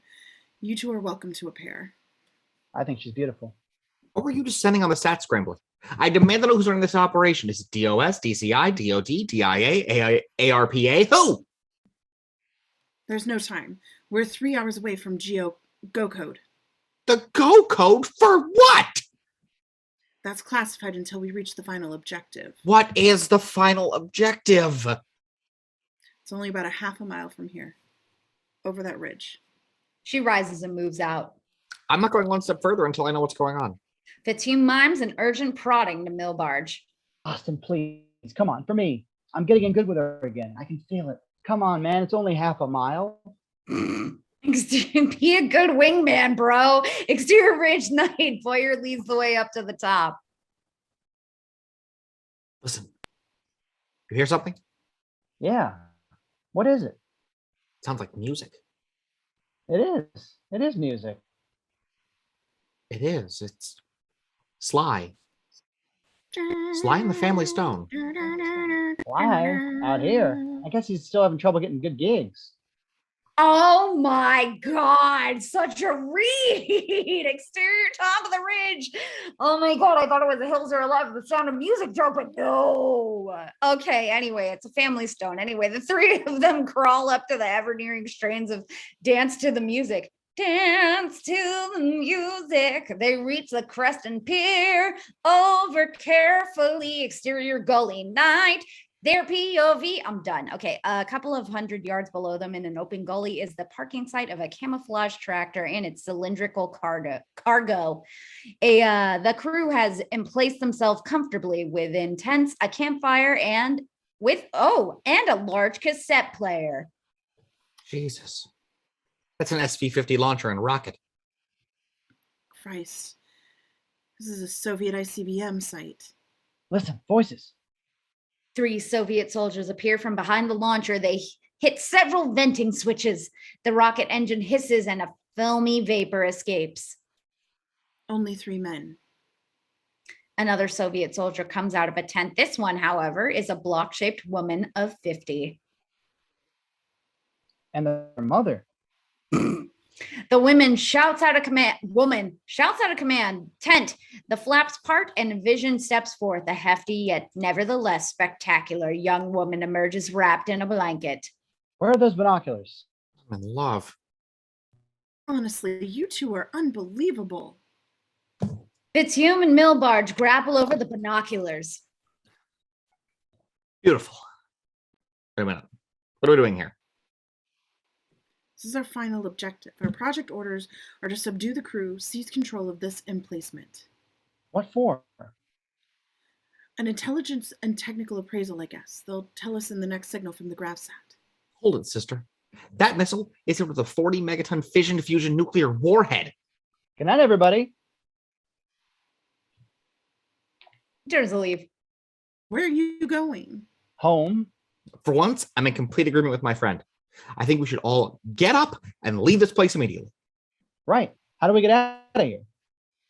Only after we've seized the emplacement will our controllers transmit our safe route to home coordinates. They should build a clause like that into the deal. Look, I don't care what you two do. I'm fulfilling my obligation. I intend to go down there and seize that emplacement alone if I have to. You know we'd do anything in the world for you, but we can't seize the rocket. We'd have to kill everybody down there. I'm not killing anyone. You don't have to. She unpacks a kit and shows them a set of ominous-looking pistols. These are high compression tranquilizer pistols. We're not killing anybody. Cut to exterior Skyview drive-in night. Quiet, abandoned, dilapidated. Interior command bridge day. The activity is hushed but edged with tension. More viewing screens are illuminated. Hours, T-2 until designated target apogee.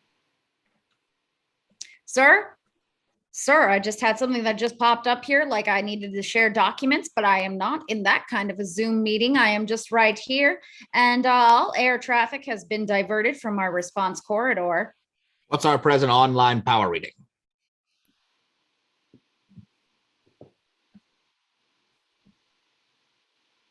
Michigan reactors and Washington State plants coming online, General. Let's go to response level yellow. Run your full servo and arming. Initiating level yellow. Call me level yellow. Cut down close up to technicians panel day. Switch is marked with small plaques. Servo assist, arm tip. He unlatches the toggle protectors and throws both to open. Interior concrete day. In a hollowed servo recess just below ground level. Servo pistons and metal alloy pulleys sieve and thrust their heavy load upward. That's what she said. Exterior drive-in day. The pink and aqua blockhouse separates at its front wall, which splits in half vertically. Oh my God, are you kidding me? This was definitely written by boys. As the entire roof slides back, this void is then filled with an elongated tubular triple-pronged instrument. It is 30 feet long by the 10 feet in breadth, and it is sitting in the building in exactly the same spot as this projector would sit. It seems to hum and throb. Jesus. All right. A subliminal yet numbing vibration. Cut to exterior emplacement night. The Rockets crew has a full-blown party in progress, vodka, dancing, smoking, and singing. Then from off-screen behind them in the thickness of the forest of a tremendous ball of light bursts into the sky, the light of 10 emergency flares all being fired at once. Then there is the sound of pine branches burning like an enormous mound of fresh boughs being ignited. The Soviets scramble into a defensive posture, forest, night, smoke billows in the background, flames flicker, moving beams of white light appear in between the trees, crew in a line with guns at the ready. They watch cautiously as two figures emerge from the woods. Two human-like figures, except that beams of light illuminate their heads, and around their necks there is a ring of shining, reflective silver. Fitzhume and Milbarge have wired flashlights under the collars of their survival suits and have woven necklaces from foil freeze-dried food packets. Each wears a pair of snow goggles. They stop at the edge of the clearing and swivel their heads stiffly like robots. Exterior emplacement, night, their POV. The Soviets are frozen in place. The elder woman speaks to the others in a calm, even tone, a whisper. Neither side moves a muscle. What's she saying?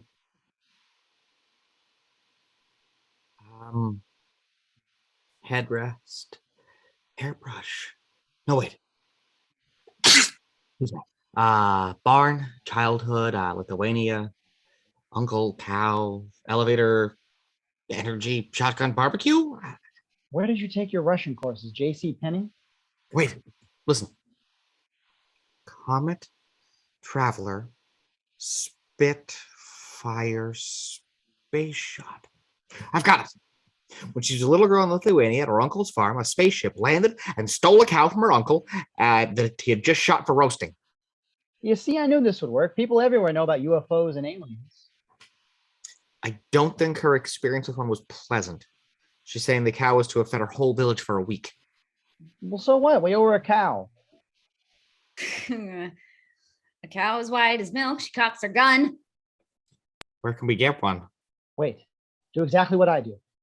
Fitzhume with a sudden lurch as he gasps, "What is this?" and begins staggering around as if all the air has been cut off out of his lungs. He clasps his chest with one hand and reaches out, flailing and grasping with the other. Milbarge immediately does the same thing. Fitzhume collapses and flails on his back into a motionless position. Milbarge does the same, collapsing on top of him. Soviets cautiously inch forward, weapons at the ready. They gather around the two alien figures. Milbarge rolls over and comes up, firing a tranquilizer pistol. He lays 3 darts in the women's legs. 3 darts is too much. Fitzhume rolls quietly out of the way of a burst of one of the women's rifles. He barely maneuvers and manages to get out of 2 darts, or get off 2 darts, rather. Each one into the legs of the 2 remaining crew members. Soviets stagger, drop their weapons, and keel over like felled rhinos. Fitzhume and now I get why this is a thing in Ace Ventura. Fitzhume and Milbarge quickly remove the ammo clips from the guns. Boyer enters, lugging the Sat Scrambler. Excellent penetration, gentlemen. Well done. We have 30 minutes until go hour. Jesus. Okay, words, jokes. Okay, exterior That's so drive-in, good. blockhouse day. Yup, going. 3-pronged instrument awaits further commands. Oh, Starbuck. Interior command bridge day. No, I can't. I know you can't read Safran signal from the strike site. Your GS-20s have penetrated successfully and are awaiting the go code. All our high weather birds are confirming their bounce positions. Open and lock down ground deflector.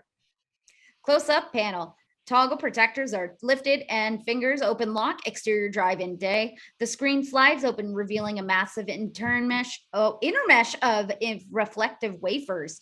Exterior emplacement, same time night. Fitzhume, Milbarge, and Boyer crouch over the Sat Scrambler. Jesus. The final signal's unscrambling now. Many printed chits are spat out. What does it say how we get home? Wait. This isn't the clear text I usually get. This is in Russian phonetics. Damn. Hadley had the Russian in our team. I'm a little Russian. So, Dostoevsky, what does it say? It says approach the programmable guidance SV-80 long-range ballistic missile.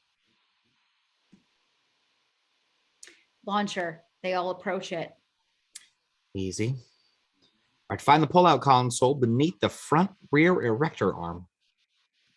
Fitzhuman Boyer unleashes a set of twin latches at the front of the device. There is a keyboard with metal switch keys and typing keys. It's a snap. All right. Turn on erector power source by switching top 2 keys left. He does this. There is a deep, distinct, powerful, poised whir from inside the launch platform. Enter the following sequence by individual letter key.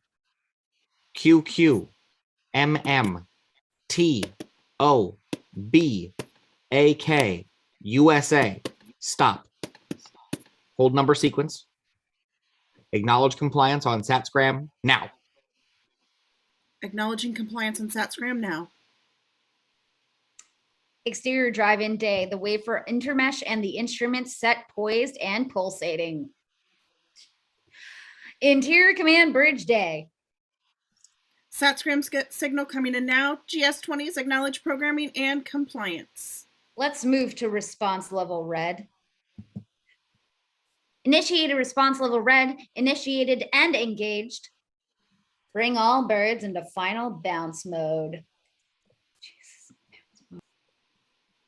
I have to close my screen, not the mute. Damn it, Shen. Cut 2. Exterior near space, same time from various parts of the skyscapes come 3 satellites. 1 rotates into position over the Indian Ocean. 2 locks in over that part of the Southern Pacific, which is visible. 3 dips out of sight towards the southern US. Satellite 1. Panels slide down and a fan of metallic leaves unfolds and points earthward. Satellite 2, the same activity occurs. Cut 2, interior command bridge day, full close-up. General Meade. Send them the go code. Cut 2, exterior emplacement night. Fitzhume, Milbarge, and Boyer. Go with numbered sequence. Numbered sequence. 23, 406, 74, 74, 25, 0, 5, 0, 337. He enters this into the console. Exterior emplacement night. Erector missile. As soon as Milbarge's finger leaves the keyboard, the erector arms pump and shoot with a soft, near noiseless hiss. This is followed by several electronic clicks, a rumble of ignition, and a blast of flame and vapor into the ground. The rocket travels easily up the erector and up over the treetops in a matter of seconds. Cut 2, exterior emplacement night. Fitzhume, Milbarge, and Boyer. They gaze at the disappearing contrail. Did you see that? Milbarge, what have we done? I believe we just did that. The Soviet crew members are stirring in the background. I think we just started World War III. Oof. The Soviets get up and train rifles on them. The elder Soviet woman shrieks in Russian. She wants to know why we would do such a thing. Tell her so do we. God, it's going to be the end of the world. Why would they want us to do such a thing? The Soviets look at their weapons, realizing they have no ammo. They all sit down dejectedly in the snow and begin talking amongst themselves. What are they saying? They're saying it'll take about 28 minutes before the rocket hits its target inside of the continental United States. Woof! Boyer sits down in the snow and puts her head in her hands. 28 minutes, which means it'll be inside the U.S. radar cup in 18 minutes, so our response should be about 2 minutes after that. That's 20 until total commitment, and let's see, figure another 20 until total impact of the first warheads. Figure you have about 42 minutes until the end of civilization as we know it. Cool. Fitzhume sits down next to Boyer and puts his arm around her. Want to go out with a bang? Beg your pardon? It was just a suggestion. You know, if we were in a bar, I'd throw a drink right in your face. But I under the would circumstances, Alright. that's not such a bad idea. You'll excuse us, won't you? I am so sorry for interrupting your I cock blocked, even though I'm not supposed to cock block. Anyway, they exit arm in arm into a tent. Milbarge is incredulous. He watches as the Your elder tent blocked Soviet me. women. I'm so sorry. I'm the worst wing woman ever. Soviet woman apparently has the same conversation with one of the two male soldiers in Russian. Those two leave. The two remaining male soldiers have the same conversation and they leave as well. Wow, so everybody's just going to go get laid? Is this what's happening? The gorgeous female soldier remains. She looks at Milbard shyly. Milbard smiles tentatively and she smiles back. Cut to exterior space night rocket. Reaching the top of its trajectory, Jesus Christ, come on, above the earth and traveling fast. Cut to interior command bridge day. Viewing screens track the rocket in color graphics. SATCOM confirms the outbound blip from Soviet Central Asia. That's it. It's on the way. Override all SAC alerts with error stand down orders for 10 minutes. Override code entered. Error stand down. Release full pulse, full response. Close-up panel, a handle marked cannon pulse, full release. It is turned.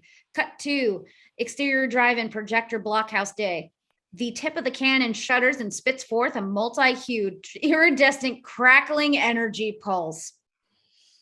Well, okay. All right, it's shaped like an arrowhead and it travels intact in this shape into the center of the deflector mesh screen. The mesh absorbs the pulse. It seemed to disappear for an instant. Then in a blinding flash which rings the entire screen with glowing corona, the arrow-shaped pulse is amplified and spat forth into the sky, exterior near space wide, holding part of the Earth and the 3 satellites arrayed above it. From a distant quadrant, the figure of the rocket reaches the top of the trajectory above the array of satellites.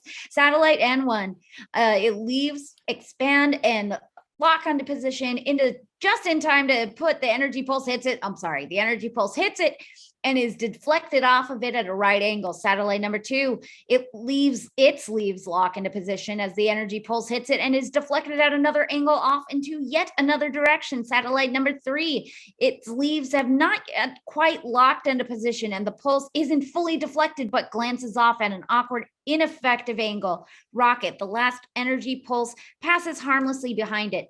The arrow of the pulse is now unharnessed, totally unharnessed energy traveling through the ionosphere. Satellite close-up, the multi-spline, slow rotating bird with stenciled graphics on the center panel of its barrel, U.S. Sports, Movie, and Music Network.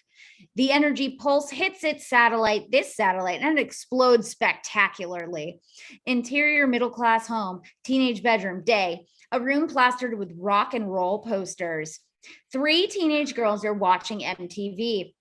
A heavy metal video with multiple pyrotechnic explosions are playing. The TV blows up. Wow. Far out. Bitchin'. Yes. Okay, rocket. Anyway, on a downward roll out of its trajectory into a plunge inbound into the North American landmass, interior command bridge day. The viewing screens across the above action in color graphics. Deflector bird 3 failed to open, sir. Just what are you saying, soldier? We missed it, sir. What? We missed? We missed the rocket. It didn't work. It didn't work?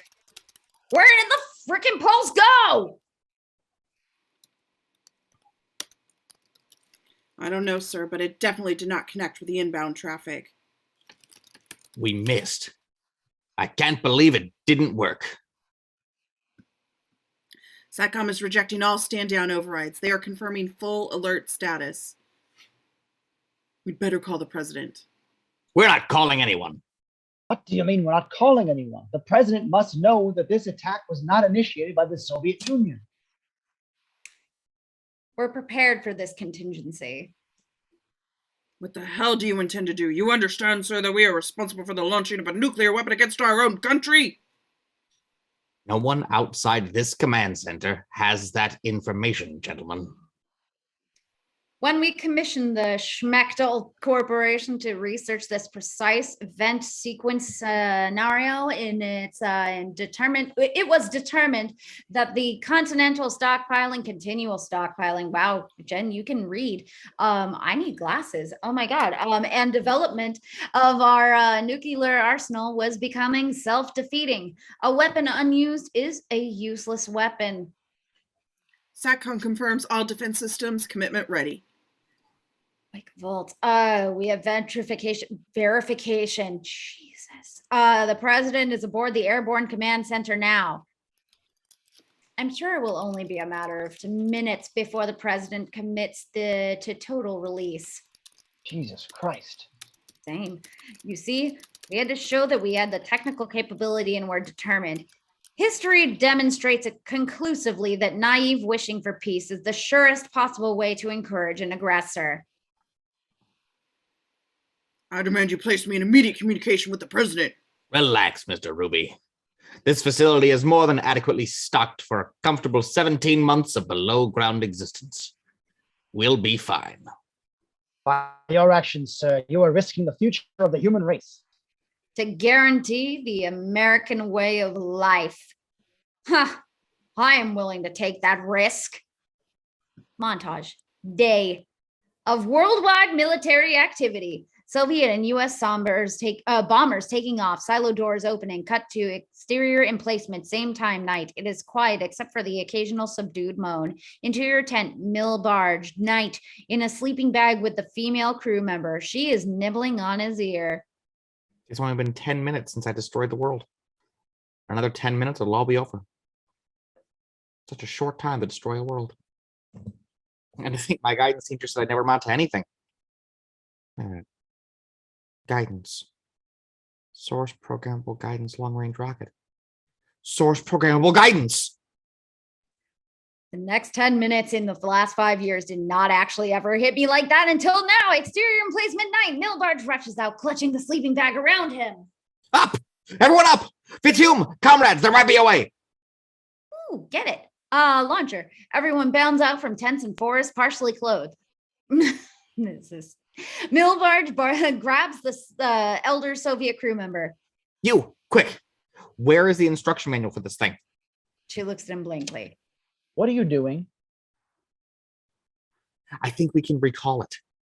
Recall it like a defective Studebaker? It's made to respond to in-flight commands through their satellite network. He turns to the Soviets and tells, in Russian, them the same thing exactly. They all respond with tremendous excitement and begin running around frantically. Look, Boyer, get the SATSCRAM center. Fitzhume, grab a hammer, grab a rock, anything. Come on, MacGyver. The Soviet crew opens up a panel on the launcher revealing complex wiring and circuitry. The elder Soviet woman orders the 2 crew members up the erector arm with wire. And what am I supposed to do with this rock? Here's the SATSCRAM terminal. Smash that thing. Boyer, start sending an override through their keyboard. She goes to the launch console and begins sending. Fitzhume smashes the terminal. Sparks fly. I need the signal adjustment board to augment their sending selector. He grabs the boards. The elder Soviet woman connects the 2 wires from the men on top of the erector. It's too late. It's probably all over. No. It's been 16 minutes since it launched. It would take the model at least 25 minutes to impact in North America. If I can bridge the adjustment and selection boards from our system and into the selector, I can send the recall signal through our satellite network. Go. Shit. What? I need What? Bigger than a bread box. Title of the movie, title of the book. Suddenly he grabs a bobby pin from the gorgeous Soviet girl's hair. Got it. He jams the pin into the massive circuitry. Exterior rocket near space, 7,000 miles above the Great Lakes and pointing downwards. Interior rocket close up 20-digit tumbler row. In a series of random clicks, several of the dials change swiftly. Exterior rocket steering thrusters extend and the missile yaws.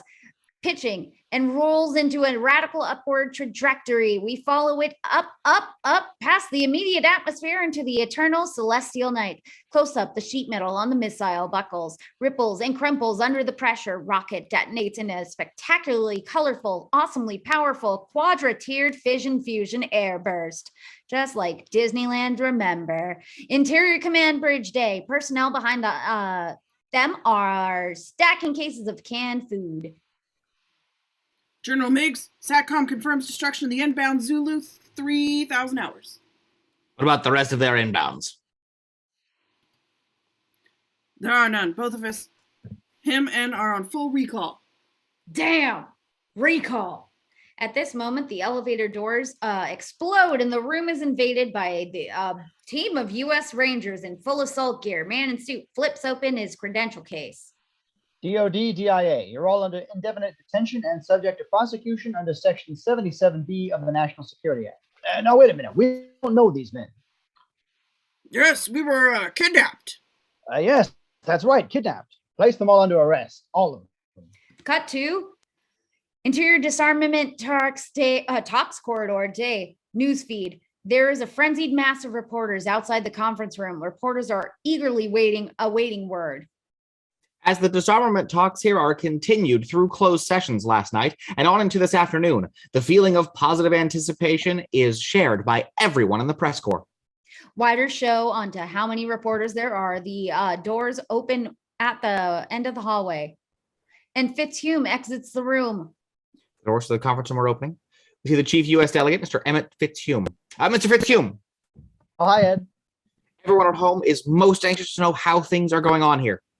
Well, Ed, right now we're at an extremely sensitive juncture. Of course, the slightest misperceived phrase or gesture could upset everything we've achieved today. If you'll excuse me, Ed. Thank you, Mr. Hume. Or Mr. Fitzhume. Thank you, Ed. Mr. Fitzhume, Chief State Department negotiator at the disarmament talks, re-entering what he has called delicately balanced negotiations. Interior Disarmament Talks Conference Room Day. The Russians are seated on one side of the table. On the table, we see a bit of a Risk-style map with about 50 variously sized mini versions of ICBMs. Some are painted like the Russian flag, others the US flag. The camera widens out to see the other side of the table. Milbarge is seated with his new Russian girlfriend on his lap. You are. The other side of the table looks like a party, the selection of food and bottles of champagne. Fitzhume approaches the table and stands next to Boyer.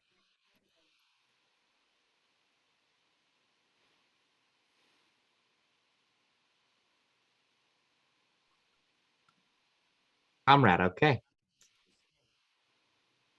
What Little Richard song was the title of a 1950s movie starring Jane Mansfield?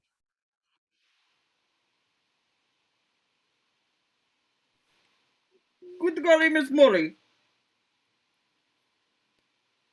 Great Balls of Fire? Wrong. It was The Girl Can't Help It. Russian number 2 bangs his fist on the table. Sorry, you lose. He turns to Boyer. Eastern Europe. Eastern Europe. Fitzhume leans over the table and knocks down all the missiles off of Eastern Europe, and then he turns to Boyer, smiling at each other, and he kisses her. On Milbarge and his Russian lady, she's looking disappointed at the loss.